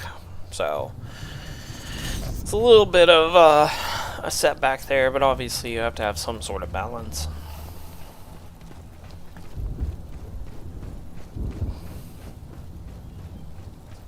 Alright, so kill the boss, run back through, set a bunch of people free.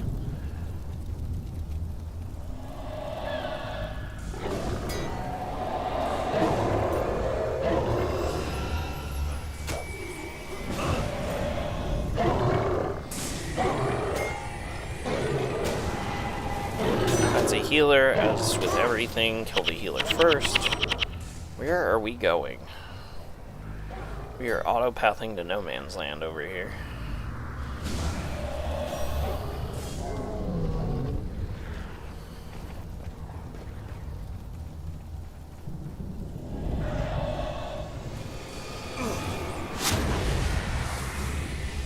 So the martyrs are the healers.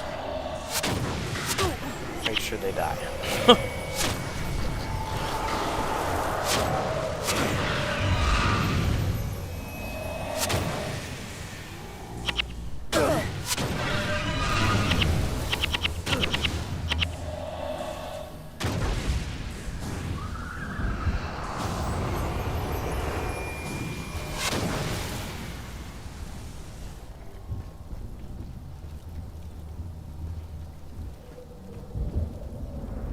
I think that's a roaming party, so we'll back off so we don't double aggro.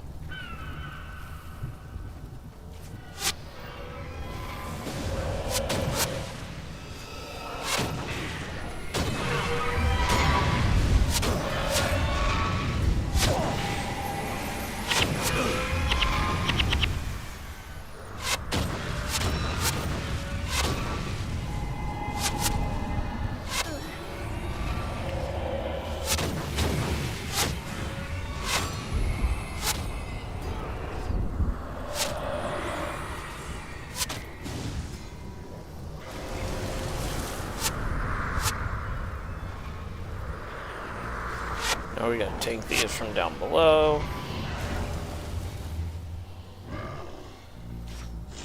Martyr goes first.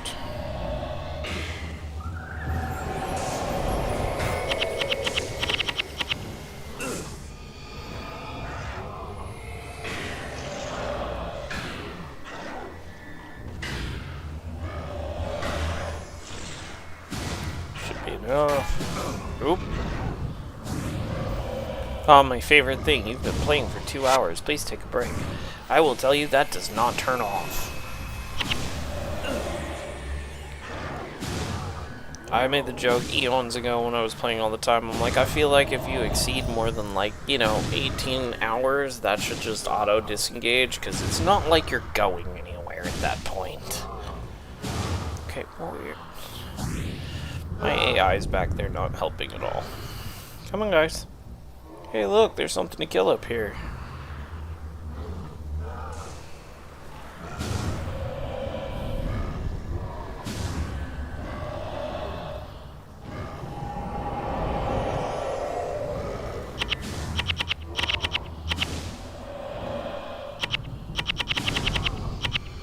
This happens periodically where you just have just the wrong composition and your people aren't doing what they need to do. And I don't have interrupts, so for all I care, he can stay there. There we go, we finally got him. Captive soldiers, those are, we gotta work our way around to them. Stalkers.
Alright, wait a second on cooldowns.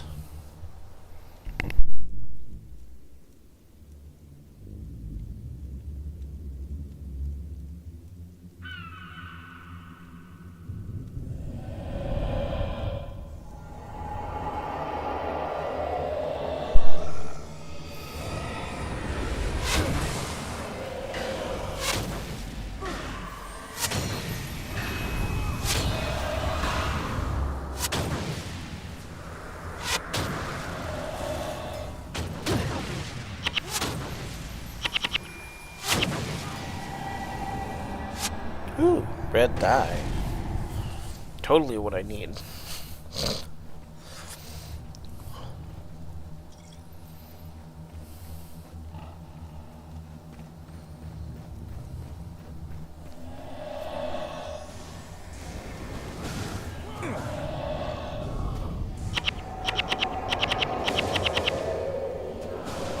That's what I thought. They're both healers. Couldn't remember.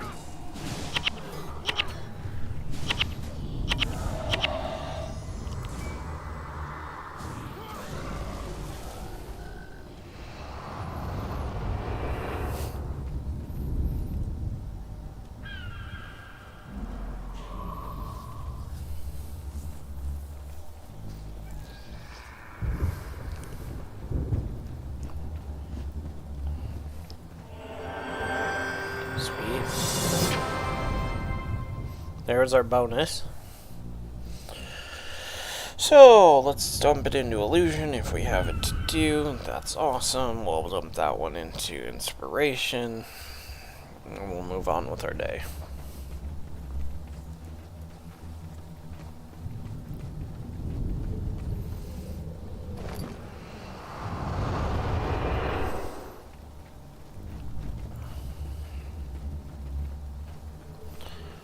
judging by the fact there's a party up there, I'm assuming that's where we're going.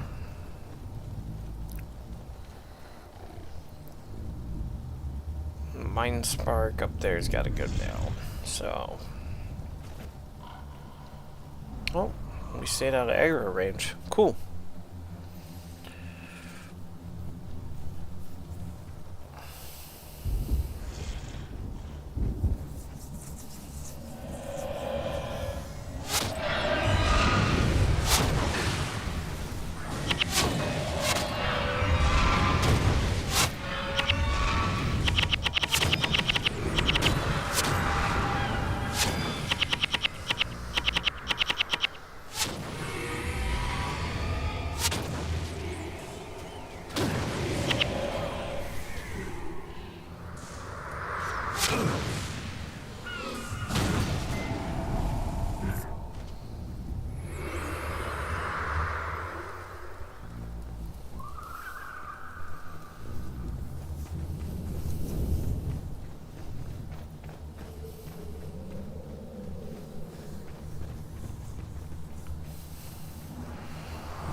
Easy enough.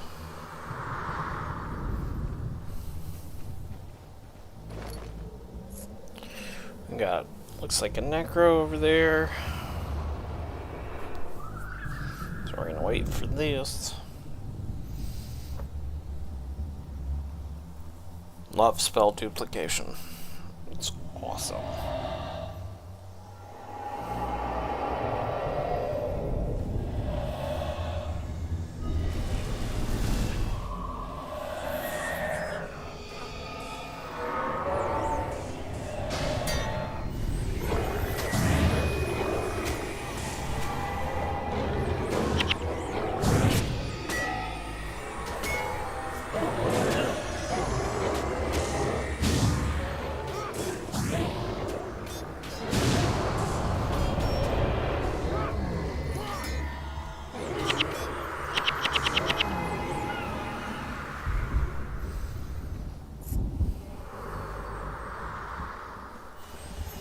Oh yeah, right to catapults.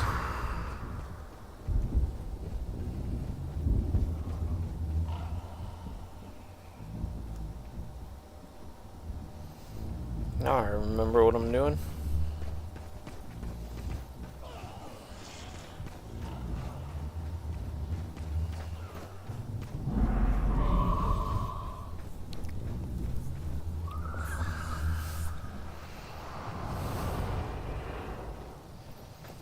Yeah. Set up catapults. Blast against the wall. Got it.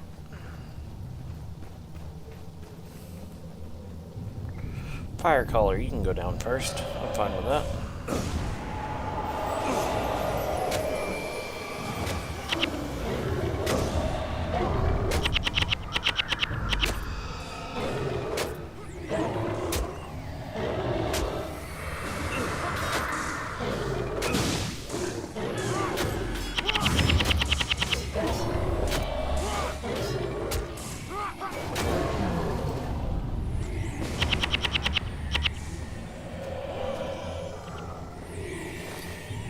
As long as we're still dealing with Char, honestly, I need to go with an interrupt combination, but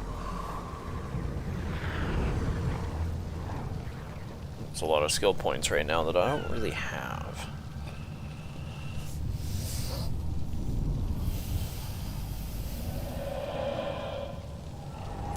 That's a mez, so we want to make sure... No, not that. That's a mez. So we want to make sure that one dies.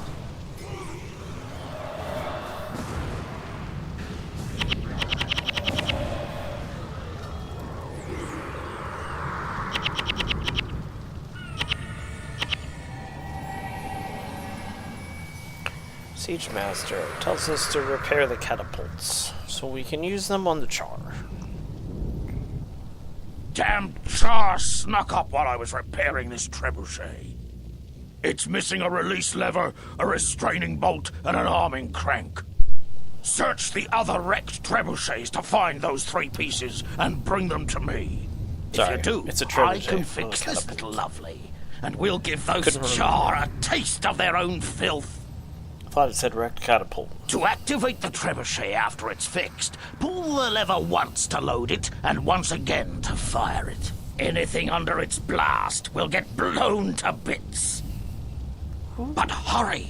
More Char come through the wall every minute. Cool. Now we gotta clear out these little parties because we need parts.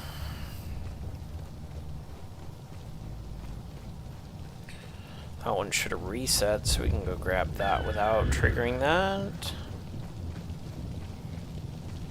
I think. Yeah. No, we're not going that way. Oh, we have to go that way to do that. Okay. Never mind. We're going up here.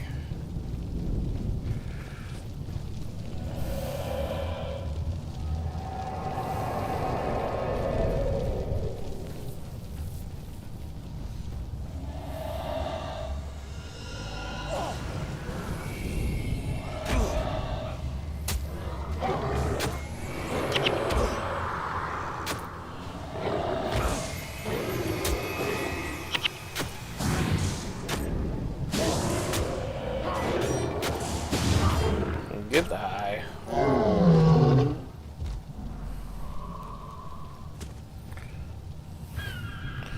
When you're carrying certain quest items, they require hands, so you can't obviously attack or do anything without dropping that.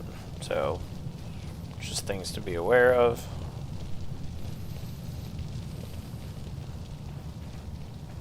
I think I have to talk to him again if memory serves. I don't remember.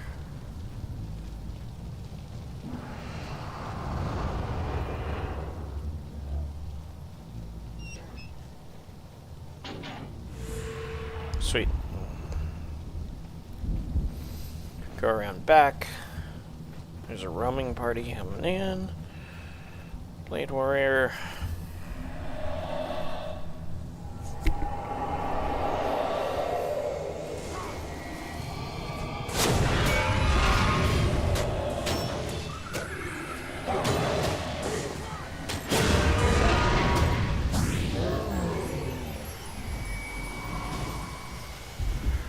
I don't know where he's running to, but he ain't running very far.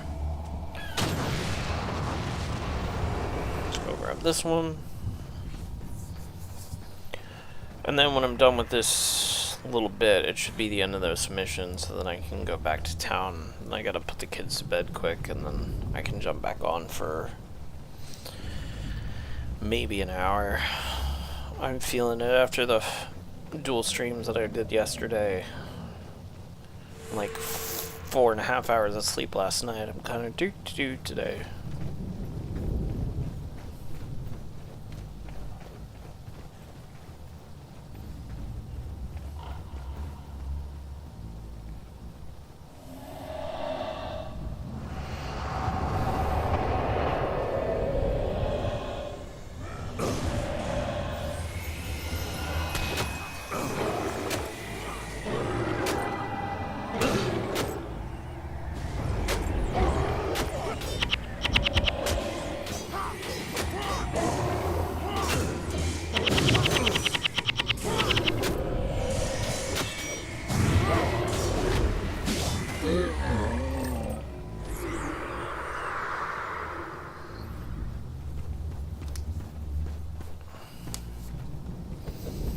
Alright.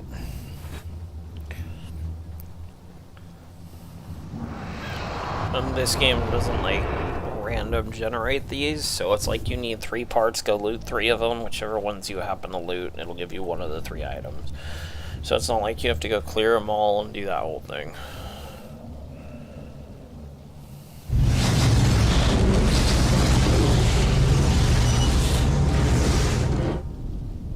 Pull the lever, Conk.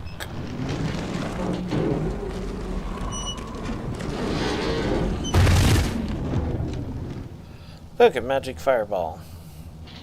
Throw the magic fireball. Where'd he go? There it goes. All the red dots just disappeared.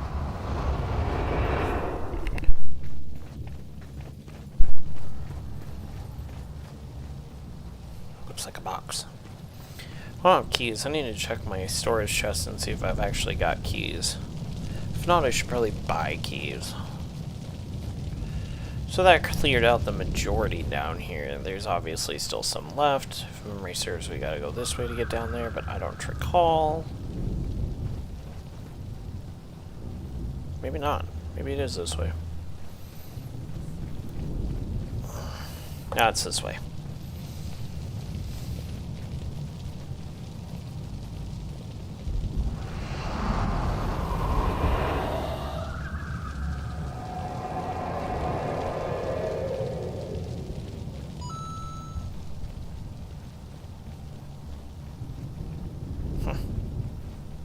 Thought they were going to pass an aggro range. Apparently not.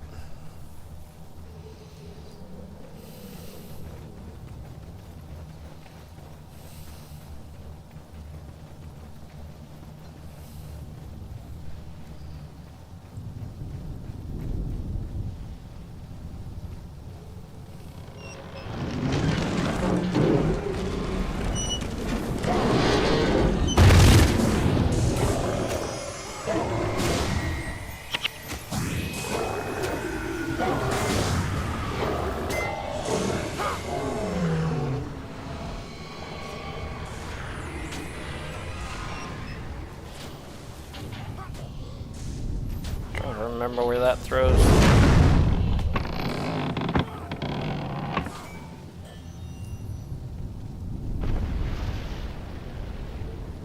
Sweet.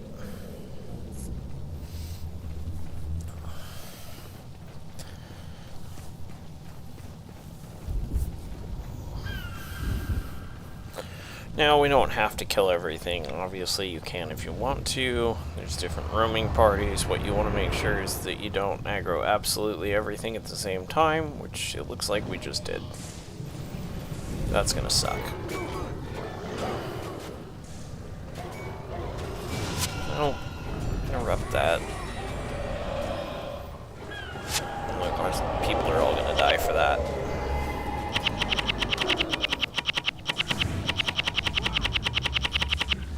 Yep.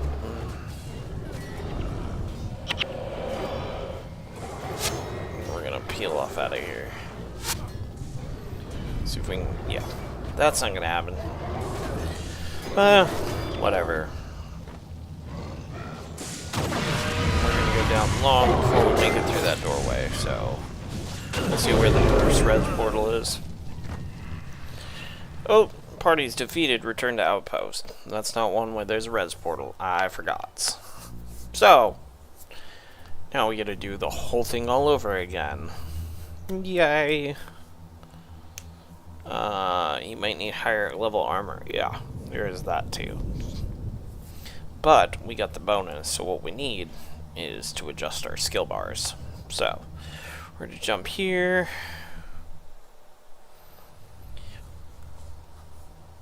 Get a spec for an anti-caster build. Now that we know what we're up against. Also, these guys are level 3. When we're in that other outpost, they're level 6. So, that's just good to know. Pretty sure I need that. Chaos Storm is really nice. Energy Burn. Mind Rack. It's not that one. I mean, that one's really, really nice too, but Power Spike, that's a good one.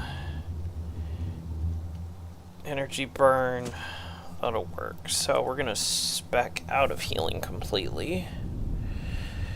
And we're gonna go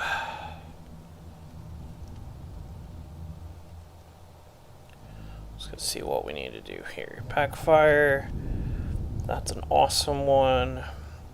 2, I think we need to spec Dom and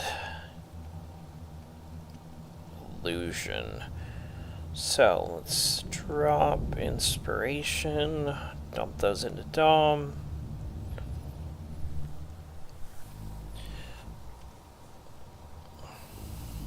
Got those two. Still got both of those. We could take that just because it's useful. Still got Arcane Echo. And then let's drop one of these on here. So, put these here. So, energy burn, 3 energy loss, 9 points of damage per. That's on enemy. So, that's 30 points of damage right there. This is another anti-caster. So, it's a 10-second duration, but anytime they try to cast a spell, it takes damage, which is awesome. And then everything else is kind of the same. So that'll give us a lot more damage output, plus spec us a little bit better for dealing with some of those casters. But give me a minute, I gotta go put kids to bed, and then I can jump back in for a little bit. So hang tight for a minute.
Hey, Zach. Sorry, I had to step off and put the kids to bed.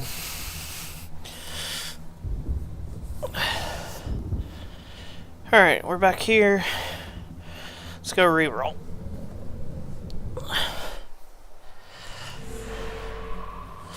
Now we already have the bonus for this, so we don't have to deal with that.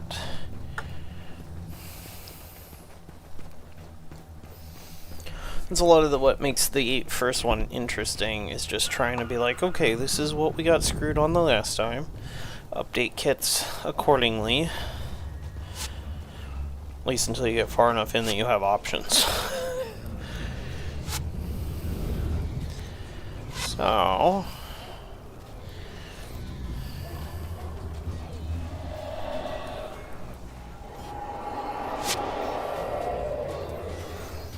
well, it's still going to be our primary damage too.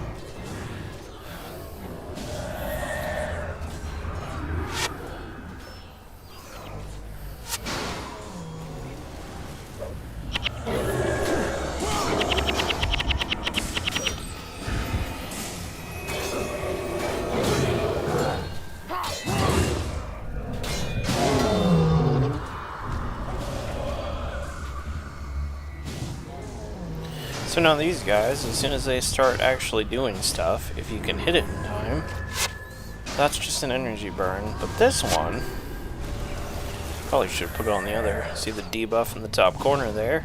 Now it kills itself. Saves me a lot of headache.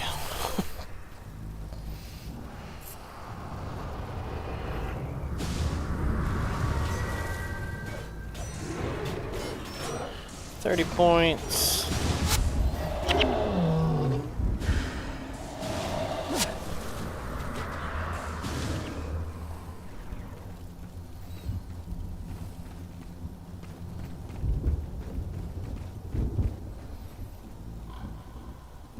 So these Ashwalkers, for instance, we're going to start with this. Since that should be running fire. Now it can kill itself. Meanwhile, double up on these really quick. So we can do this. It's a lot of tailoring your abilities for whatever you're up against. When you get certain missions, you kind of understand, oh, I need this.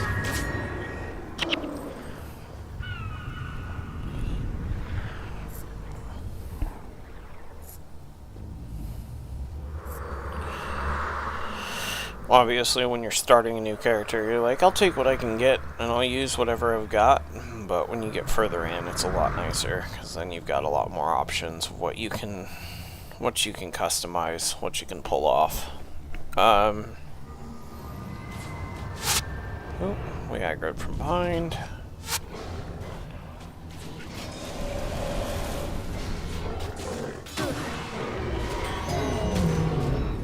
That'll pretty much kill him. This one, I don't know why they pulled. So we're gonna start with that. That way he can work on killing himself.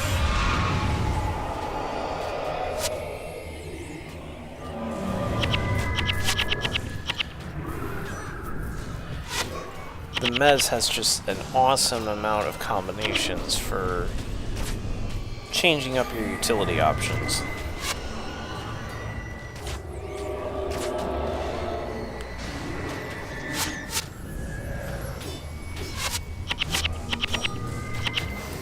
And I think this Phantom one goes up to like -10 if memory serves. So I mean, at that point, you're flattening stuff. Definitely a fun ability.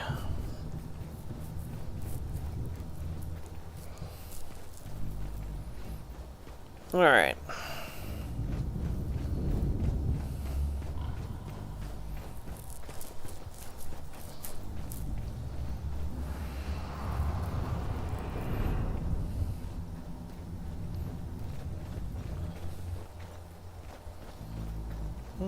It's another chest we don't have a key for.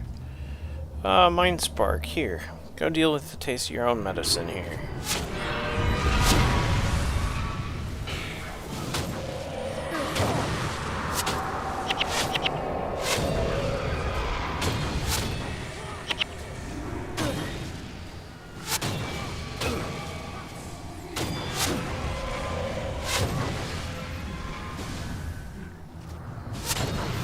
Oh, and over here it says when things drop what they're reserved for. That's just in case you're actually in a party. They do try and keep the loot drops kind of allocated. Goodbye.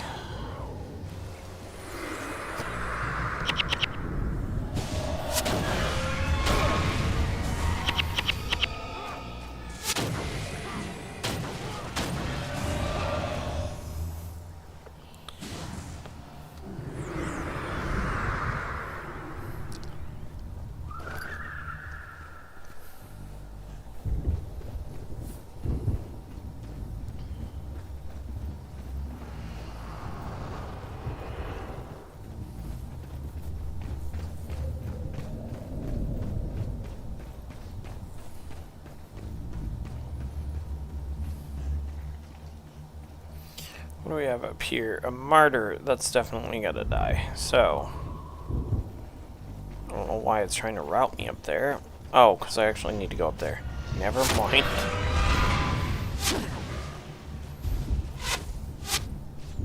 Forgot that's the route across the bridge. Alright.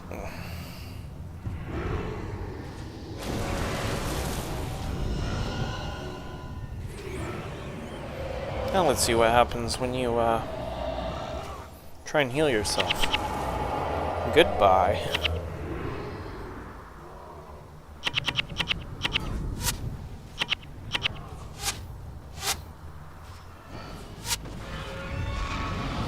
Of course, now I'm out of energy.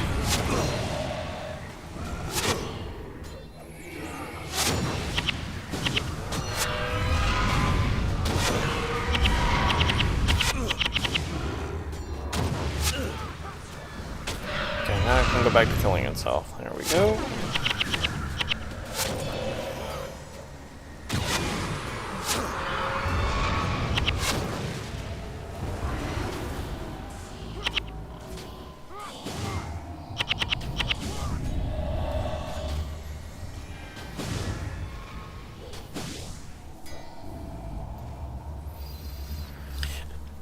We're gonna hold for a minute here.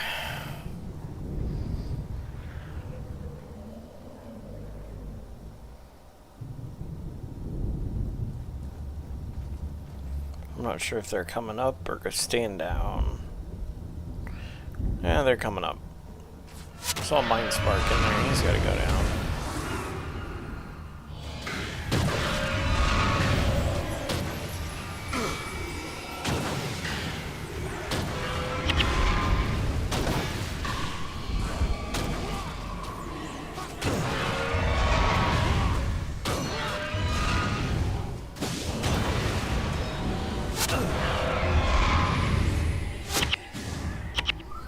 Inventory is full.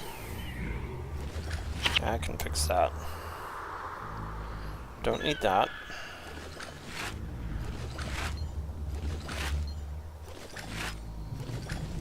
Oh.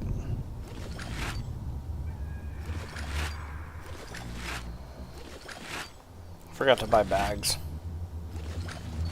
This is not a good use of an expert salvage kit, but you know, frees up inventory space for stuff I don't need. But there's loot.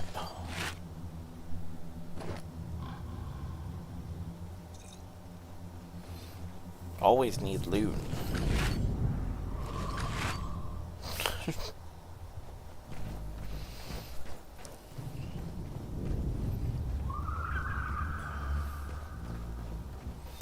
Alright, Martyr. The Martyr's the priority because he's the healer of the party. So, we're gonna go like this. Probably don't actually need to do that one, but too late now. Bye.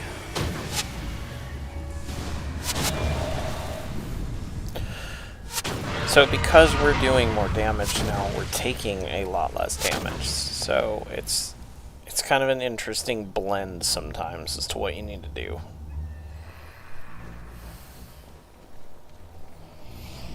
He's a ranger, so obviously we're a little bit out of reach where we were.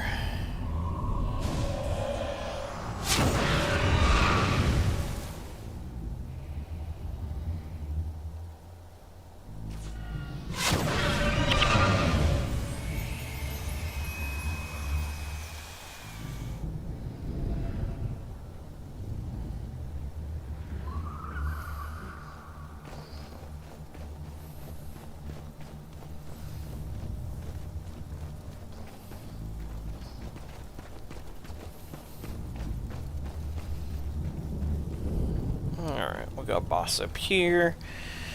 Judging by... They kind of named him accordingly, too, so, I mean, that's a fire elemental. Name's Torch. Pretty safe bet there. So, we're gonna run in, drop this one, so when he starts using stuff, it starts killing him. Drop that. Switch here. Oh, we got interrupted.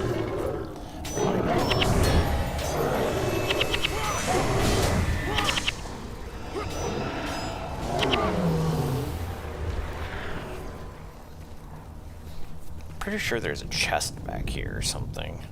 Nope. Whole lot of nothing.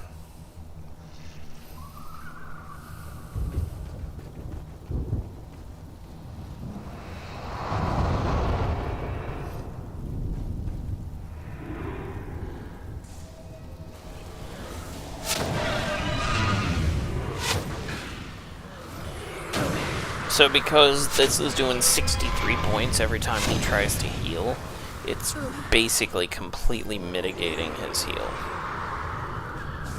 So, that's an awesome little trick. The Mez is awesome for, like I say, it's spec for anti-casters. Well, shouldn't have pulled both of those.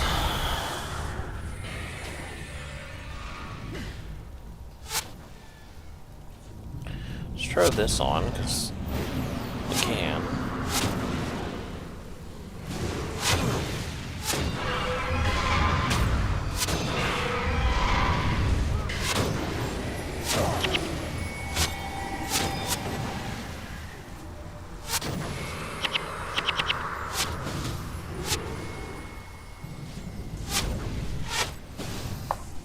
Wait for our energy regens.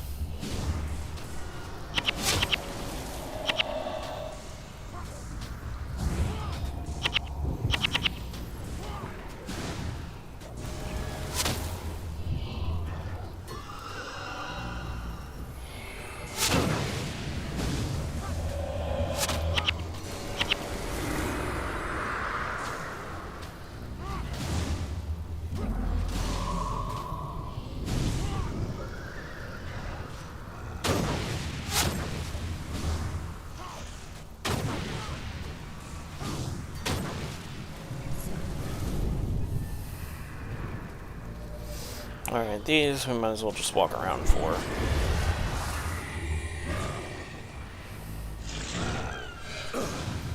And we're almost back to where we died a minute ago.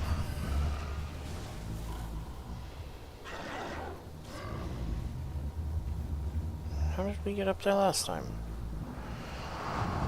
Oh, it's a long walk.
take that off so we can get our energy regens back for a minute here.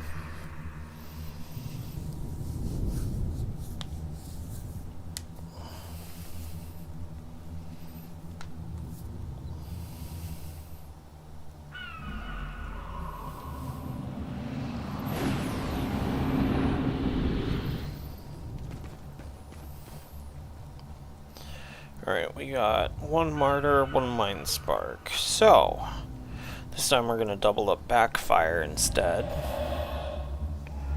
One goes on the martyr, one goes on the spark.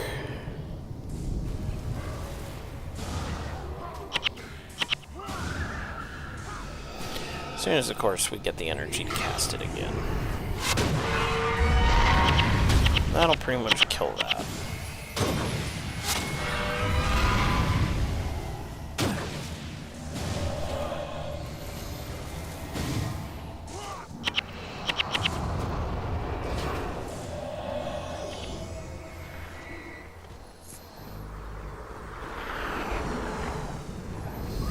Both of these overseers are healers. Same tactic. Should have waited a little bit longer on that. That's okay, we'll just do it this way.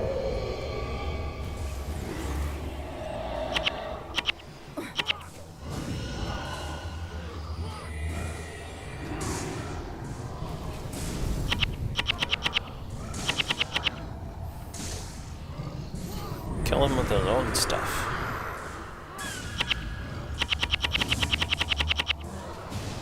Actually, a heal area is another one of those that it works on allies too, so if you start seeing that, just get closer.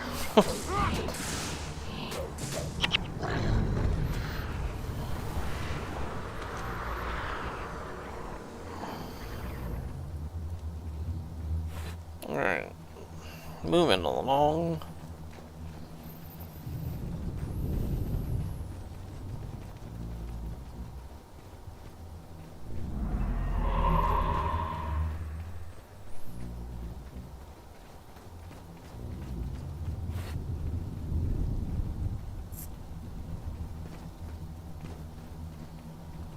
What are we up against? Martyrs and mind sparks. Okay.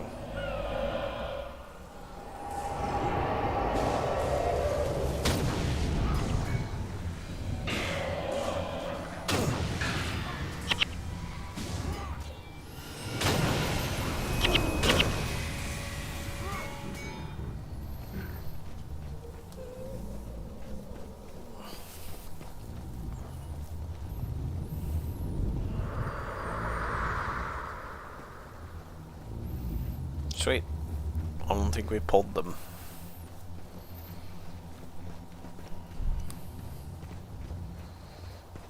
I think technically we can leave them alone and just walk around them.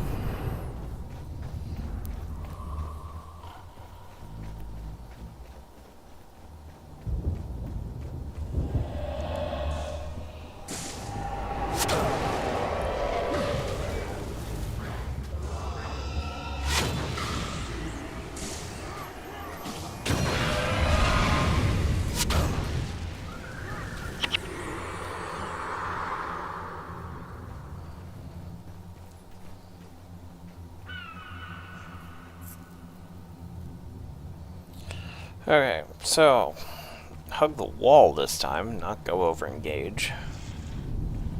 Wait for our stuff to come back off cooldown here.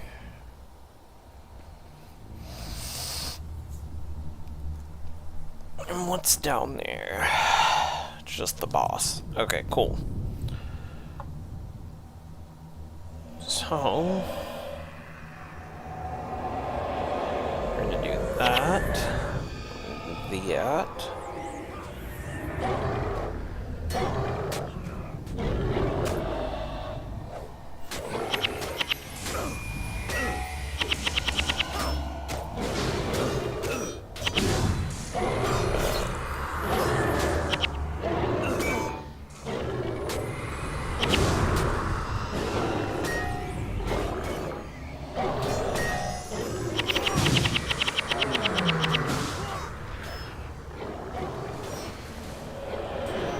That was overkill. But we survived this time. Right, catapult. Oh, that's right. That's where we were.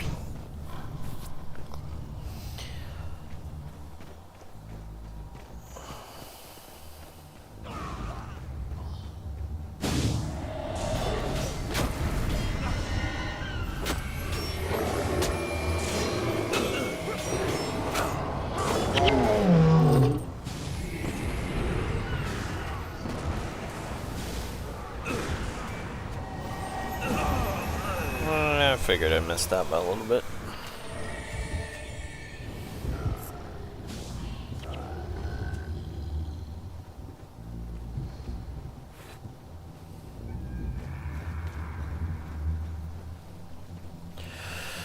Okay, let's go redo this.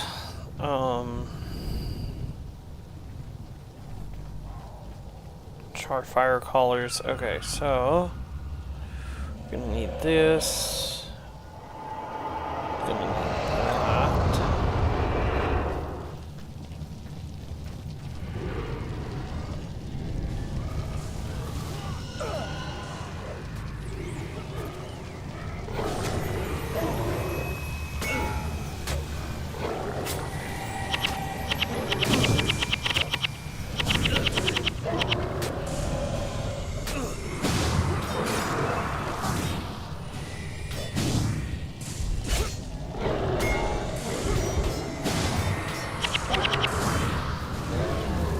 Go.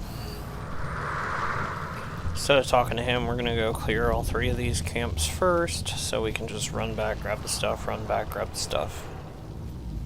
It's a little bit quicker.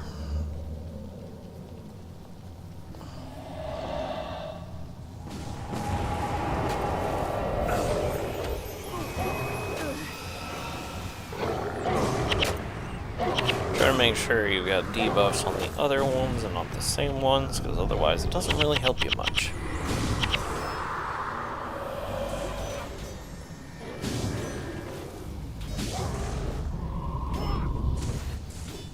Now, because we're in the right area, we can just run into him without having talked to him first.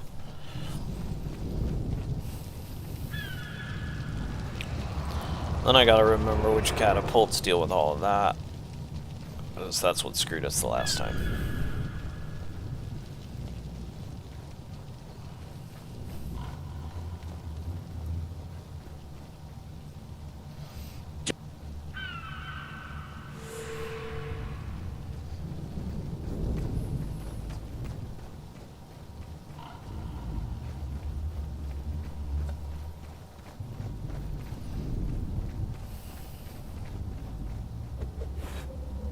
I think if memory serves, you can literally tuck back in here and let them go by.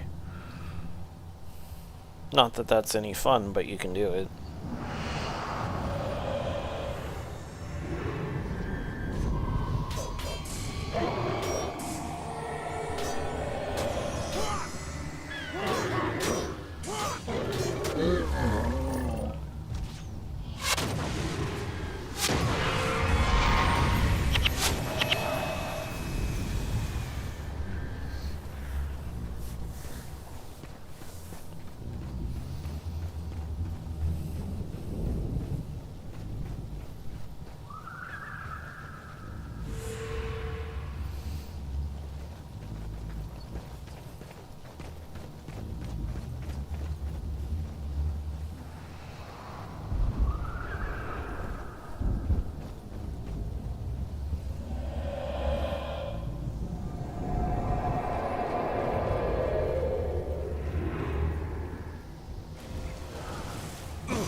Alright.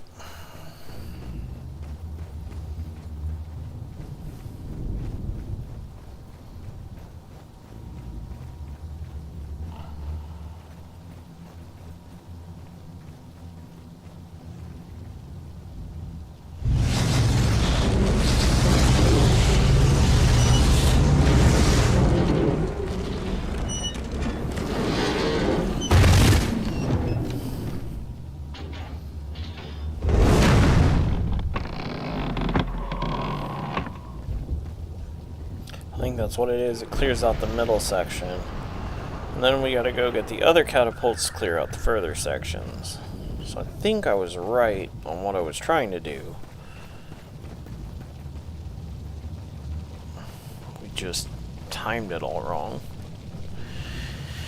Because we pulled absolutely everything instead.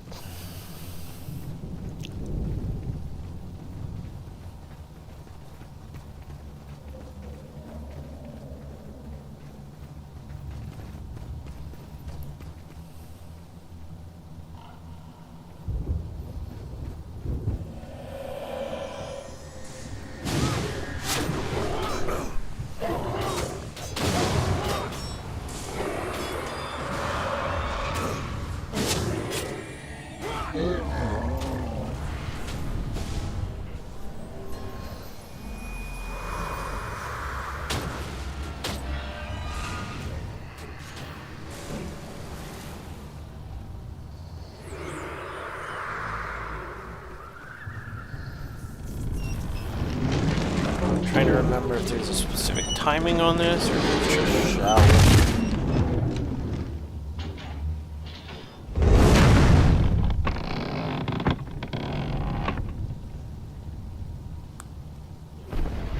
Okay, so it goes out to the middle. Is there one? Oh,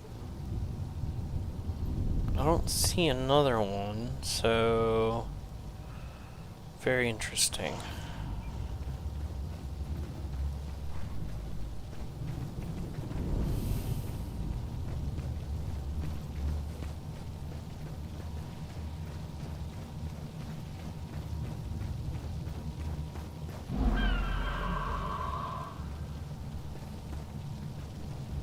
Unless, of course, it's one of those we get close and everything starts moving. That's exactly what it is. No, please tell me you didn't just aggro them all again.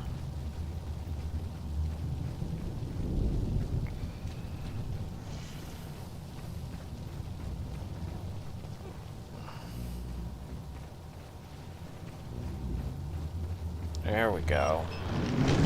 Just had to get closer. Like, I know we can't kill them all, but I thought we could get most of the catapults. Bye-bye. Okay.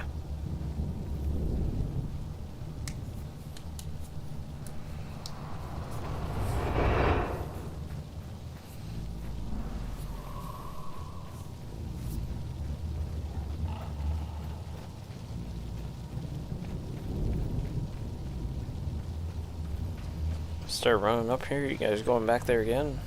No. Okay, cool.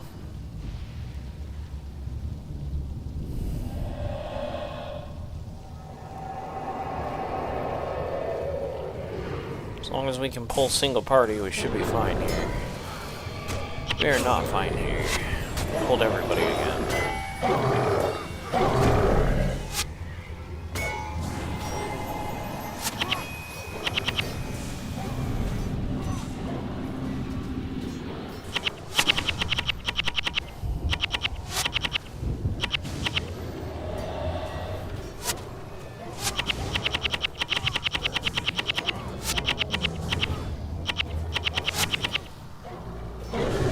What you're doing over here, but I vote you go away.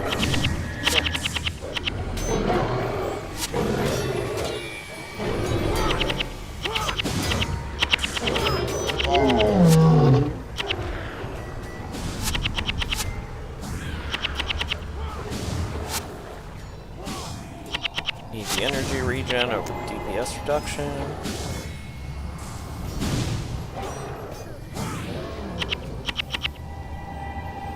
Much smoother with a different kit. Sometimes that's what it boils down to, is okay, what exact composition are we up against and how can we fix it?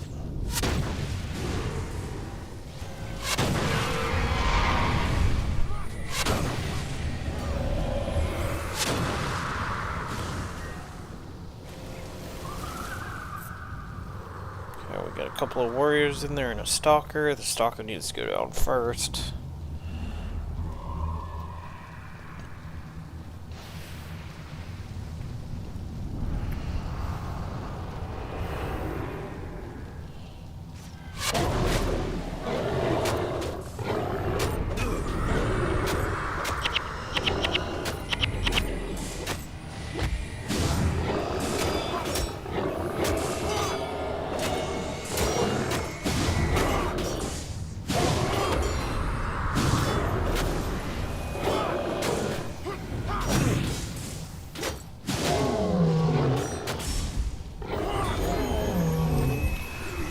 Now we're gonna hold for a second, let everybody regen. So we got one more boss, I think, on the way up, and then I think we're good. One healer, pretty sure that's a mez. So we need double on backfire.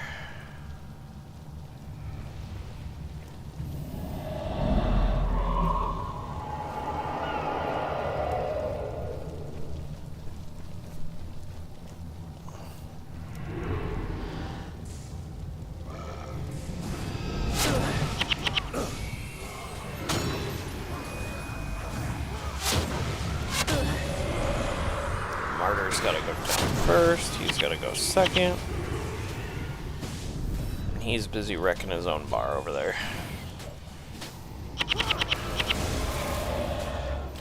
That should take care of him. That'll level out of that, and we're done with the mission. Since we already got the bonus earlier, even though we failed it, it still technically logs. So...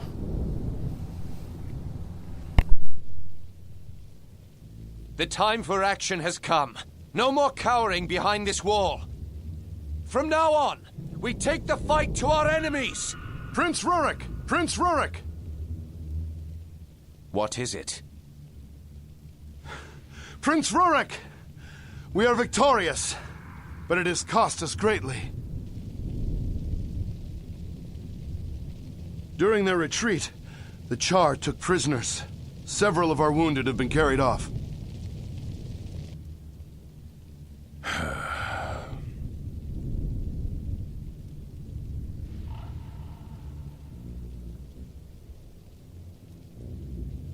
Ascalons will live in fear of these beasts no more. We march to the north, to free our brothers and take back that which has been taken from us. Right.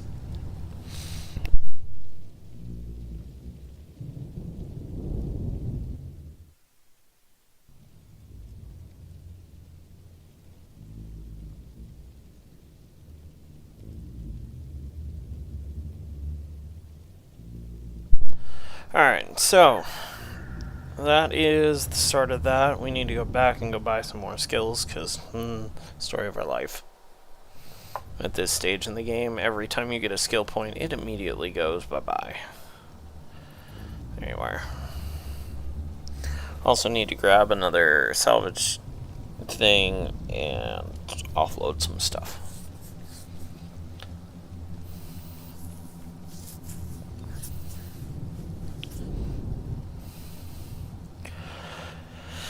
Alright, so we're still basically up against the same things.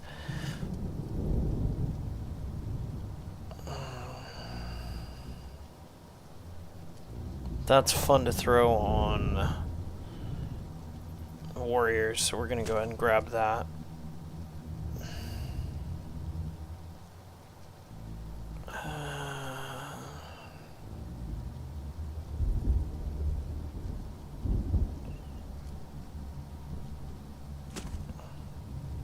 Cool.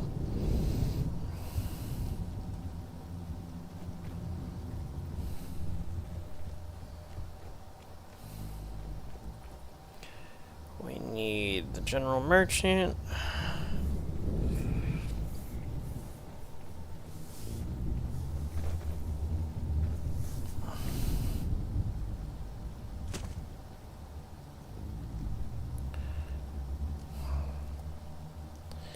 Fine. Let's sell something then. Here, have a hammer.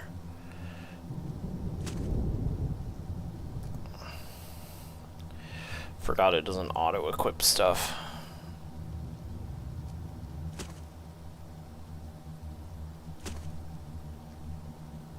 Bag of holding. Cool. Belt pouch, belt pouch.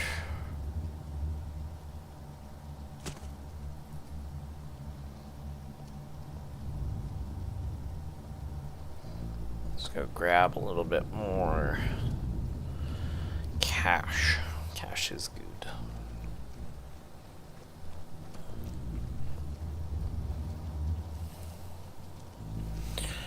Alright, let's break down some stuff.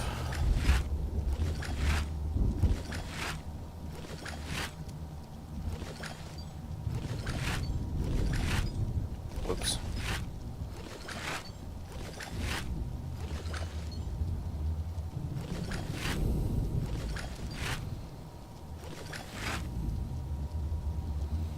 Cool.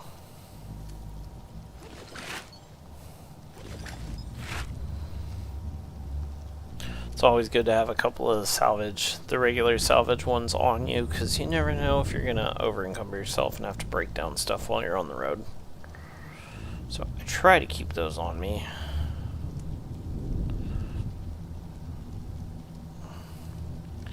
More sticks I don't need.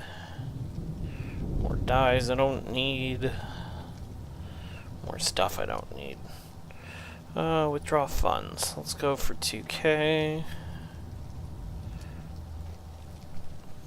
Let's go up our bag slots.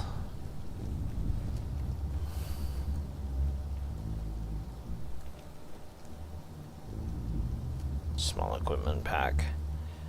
Oh yeah, forgot those were a thing.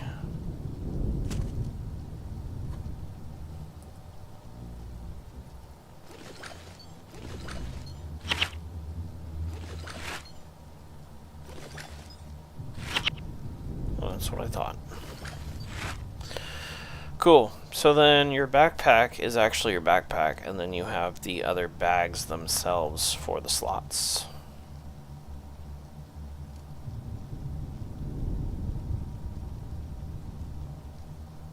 So, just good things to know.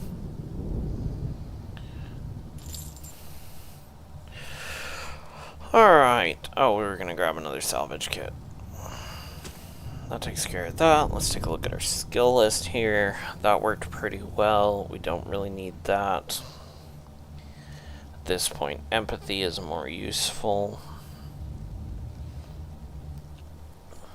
because that'll work on melee users. Respectful Dom and Illusion. Yep. Wait. Illusion. Inspiration. Those are both inspirations. Okay. So the only one we got for illusion is that, which is super helpful.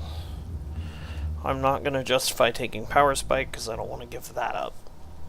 So, we're good on there. Frontier Gate, I think that's where we were just at. So you can kind of see, like, we looped up and around and back in, and now we made it all the way here.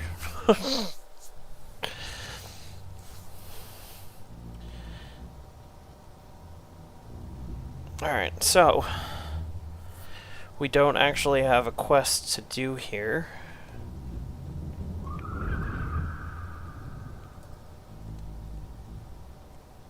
I think this is the right point. Oh, what do you know? Somebody to talk to with primary quest.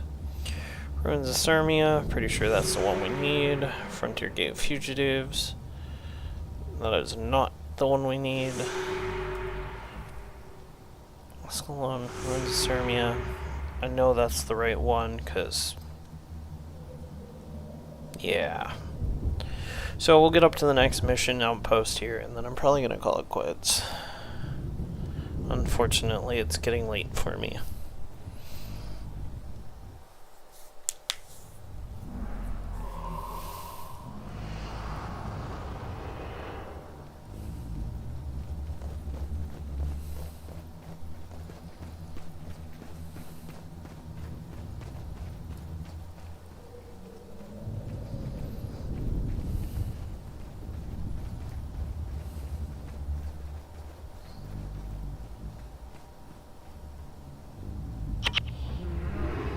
Oh, these are Grawl. We don't even have to worry about these guys.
Freaking Ellie that's burning Firestorm on half health, one target.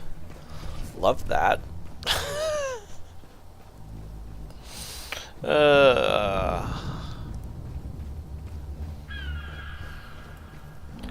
Alright. So we're gonna drop this. We're gonna drop that copy.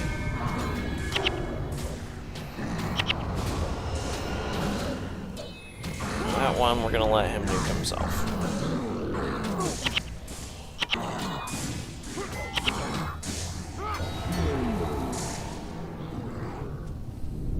Good times.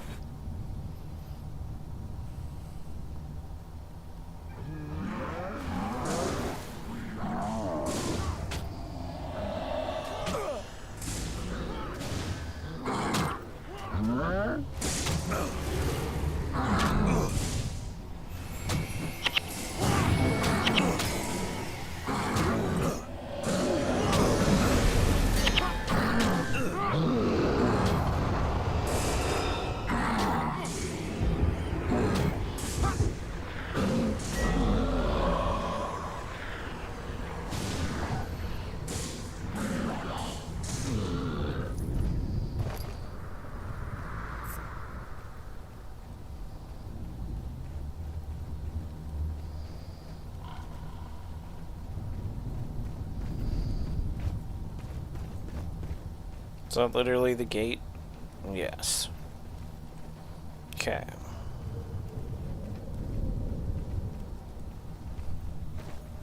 I think I went the wrong direction, but we're gonna go pop open the gate and make sure. Yep, that's our way back into town. Cool. Took a detour.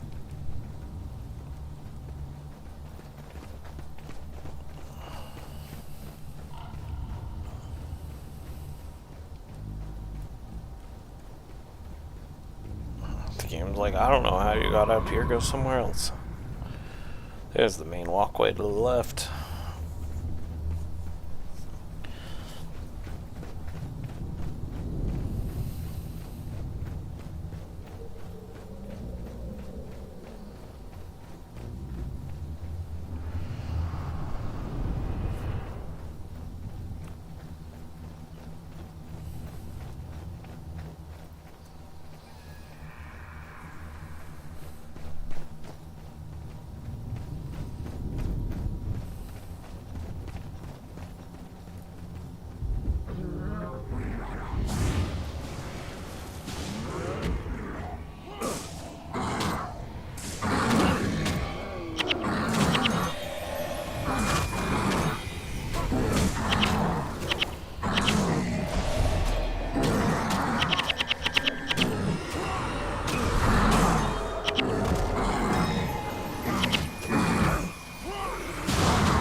Not sure why I've got full aggro, but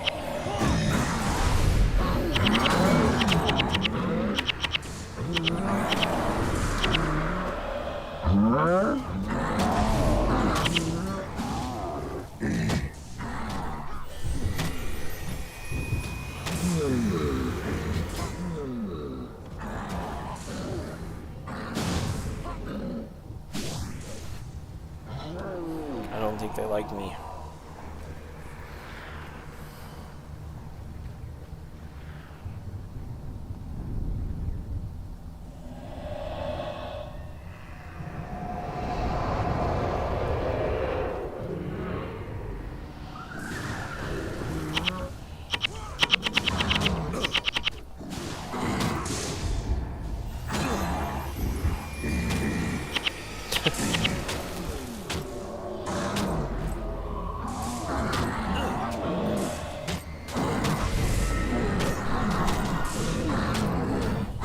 There you go. You can kill yourself too.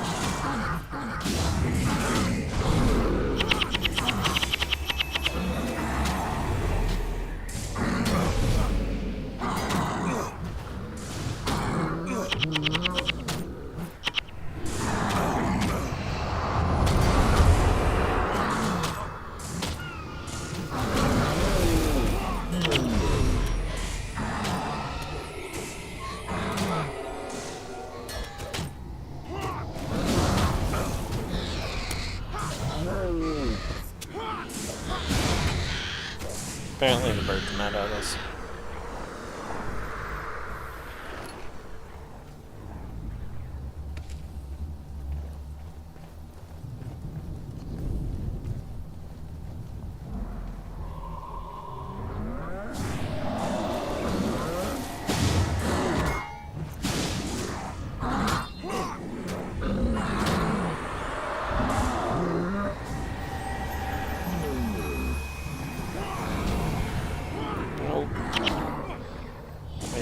These guys.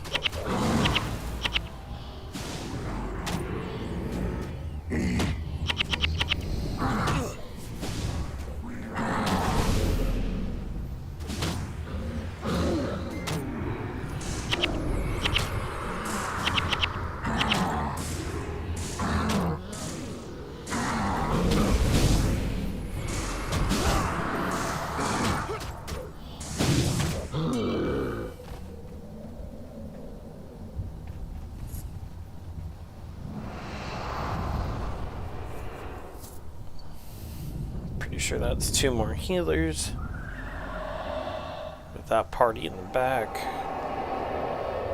This is a bad engage.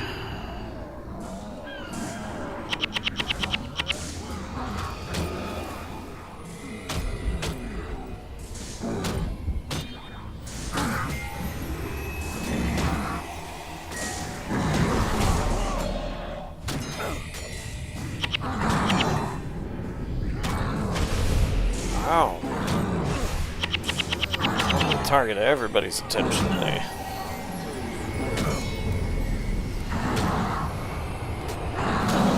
Okay, well, if you guys want to play all that.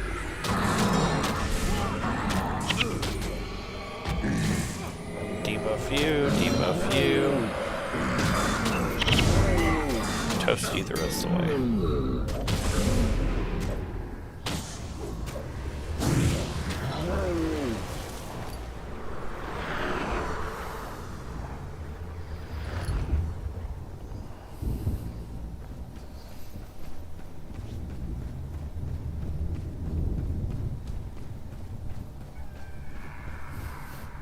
So this is one of those little towns where we got the quest here from over here. And then it drops us off in here. We had to go wander over here to walk in here. And then this will be the next mission outpost. So there's some of those where you get a... If you don't see the next mission right off the bat, then somebody right there's got a main quest for you. Because now we've got an intermission button again.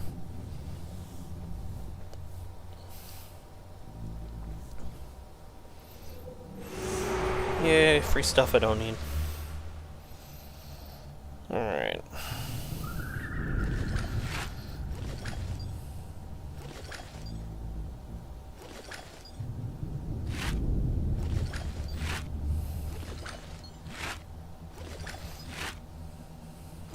All necklaces.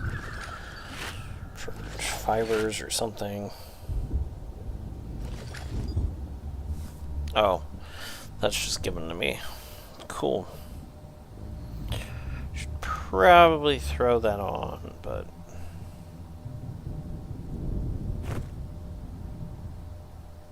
It's really not my class. I'd rather sell it. Alright. Speaking of selling things.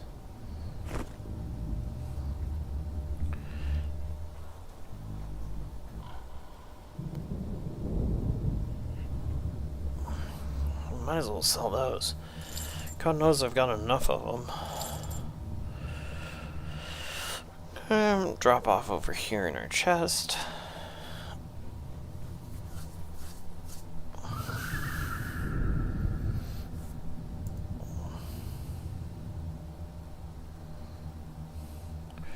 So before I jump off completely, I'm gonna go character select and pull my primary healer for a second here.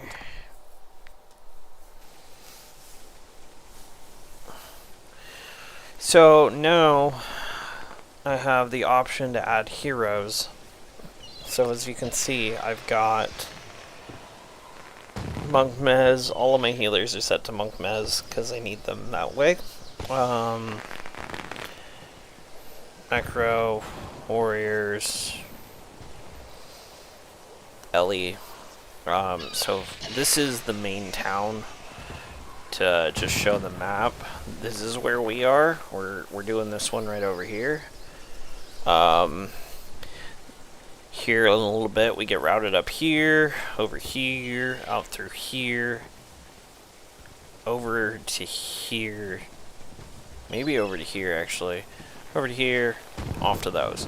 So these are kind of just central to big towns, but obviously there's a lot of littler towns around there. So the map is huge. But this is one of your main towns, and then you can use it to actually get to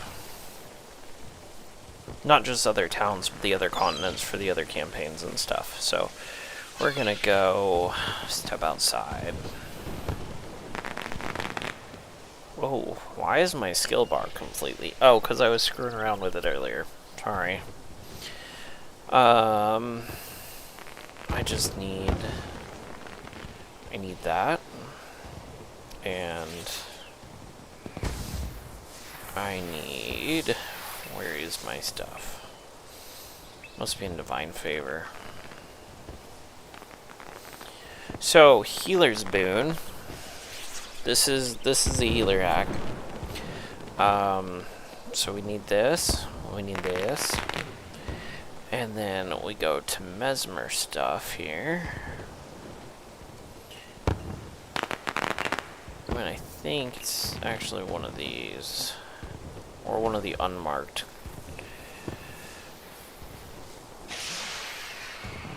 Arcane Mimicry.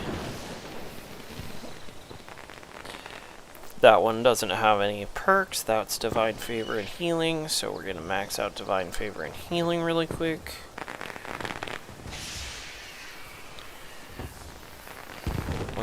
The rest of it doesn't matter at all.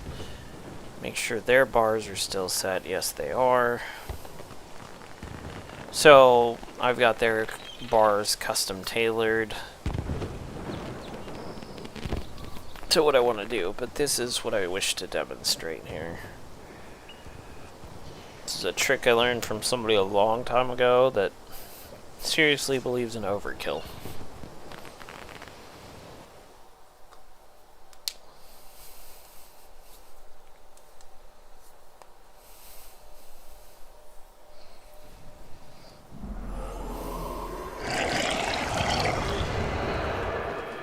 Oh, and they're set up with winter. So obviously I was running Hells the last time I was here. So, to demonstrate, Koss is my warrior here. He's, what does he got for hit points? I don't even know anymore. Used to know. He's got 500. So right now, we heal at 170 plus 42, so that's 212. This gives us a 50% boost. So now it's 255 and 42, so 297. So what we do is we go to Dunko over here, and we use... No, sorry, I forgot. We have to actually target Dunko. Now we have 2 elites. These yellow ones are elites. We put this one up here. This gives you a 54% boost in exchange for a -1 on your regen. When you deactivate it, a party within your aggro bubble is... Oh yeah. No, it's completely not energy efficient. It's just flippin' hilarious. So, this one drops an energy point, and then you heal for 54% more. When it deactivates, or you deactivate it intentionally, it gives a full res for anybody in your aggro bubble, single target, and teleports them back to you. But, because it's a toggle, this goes back to its thing, this toggle stays on, and when you combine that one with this one, you're now overhealing by a serious chunk. So that's 393 and 42. So that's what, 430 something right now? It's just entertaining. Is it effective? Yeah, but like we're saying, I mean that's a full heal. So, it's just a funny little trick. And they're set up to do it so I don't have to. And then they're all running energy taps just because if you're running the extra. Yeah, I seem to recall it used to do like 1200, so I'm assuming they might have rebalanced it at one point, because that used to be... Or unless, is that off of a different skill? No, that's Divine Favor too, so...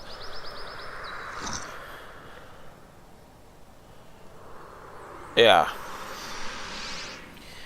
Yeah, I want to say it used to do like 1200. I think the boost was like 255% on your heals. It was something absolutely ridiculous, but it's been a long time.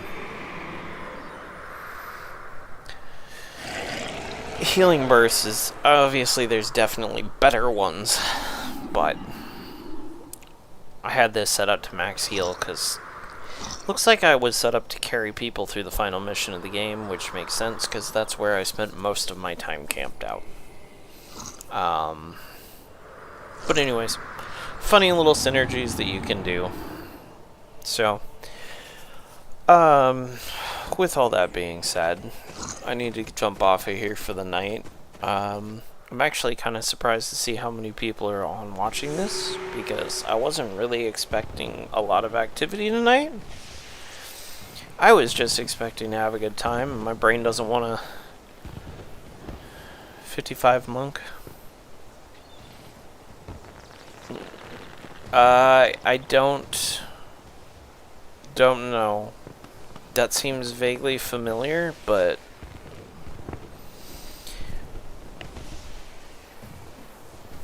I'd have to recap on what that is.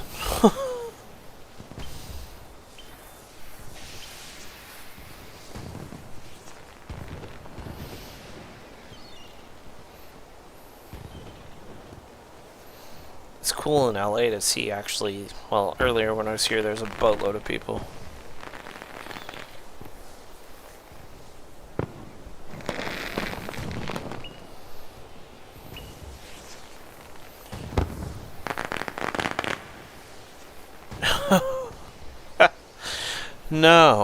No, I haven't. But that's amusing.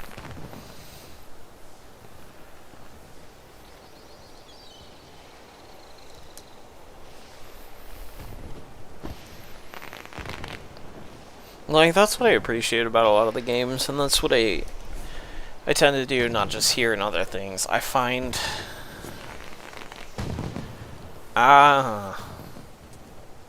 Gotcha. I find funny skill synergies or funny game mechanics that people shouldn't have done. And, yeah, see what happens. That's a funny trick, though.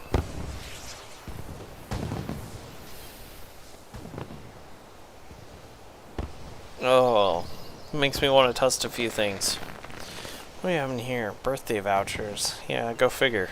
I've been offline on this character for a while.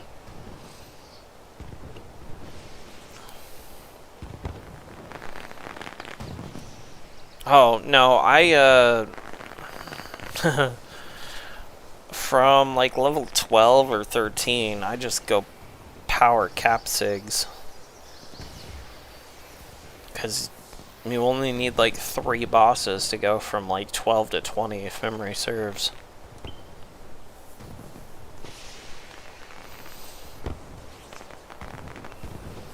That's generally if I'm power leveling.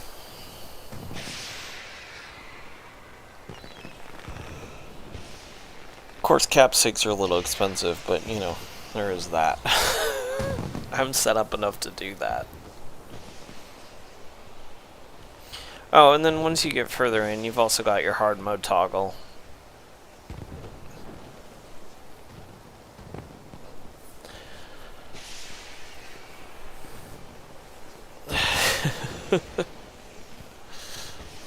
Yeah.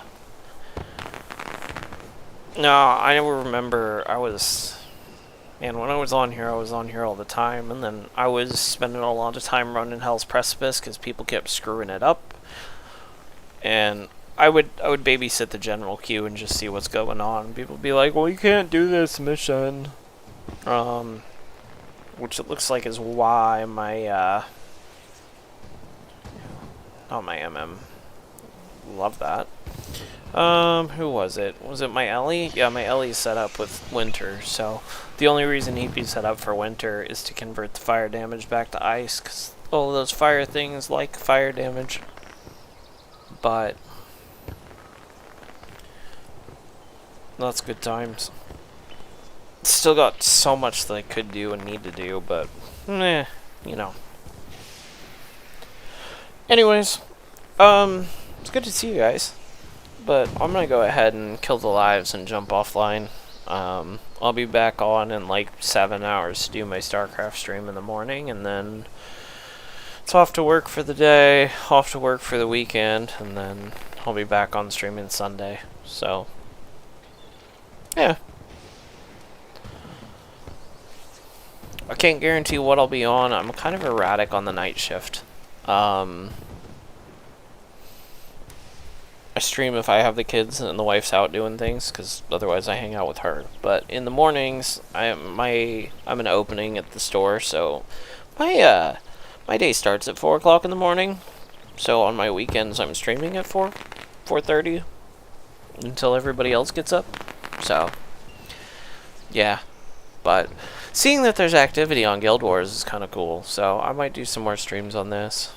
But anyways, yeah, good to see you guys. Have a good night, everybody, and we'll see you guys around.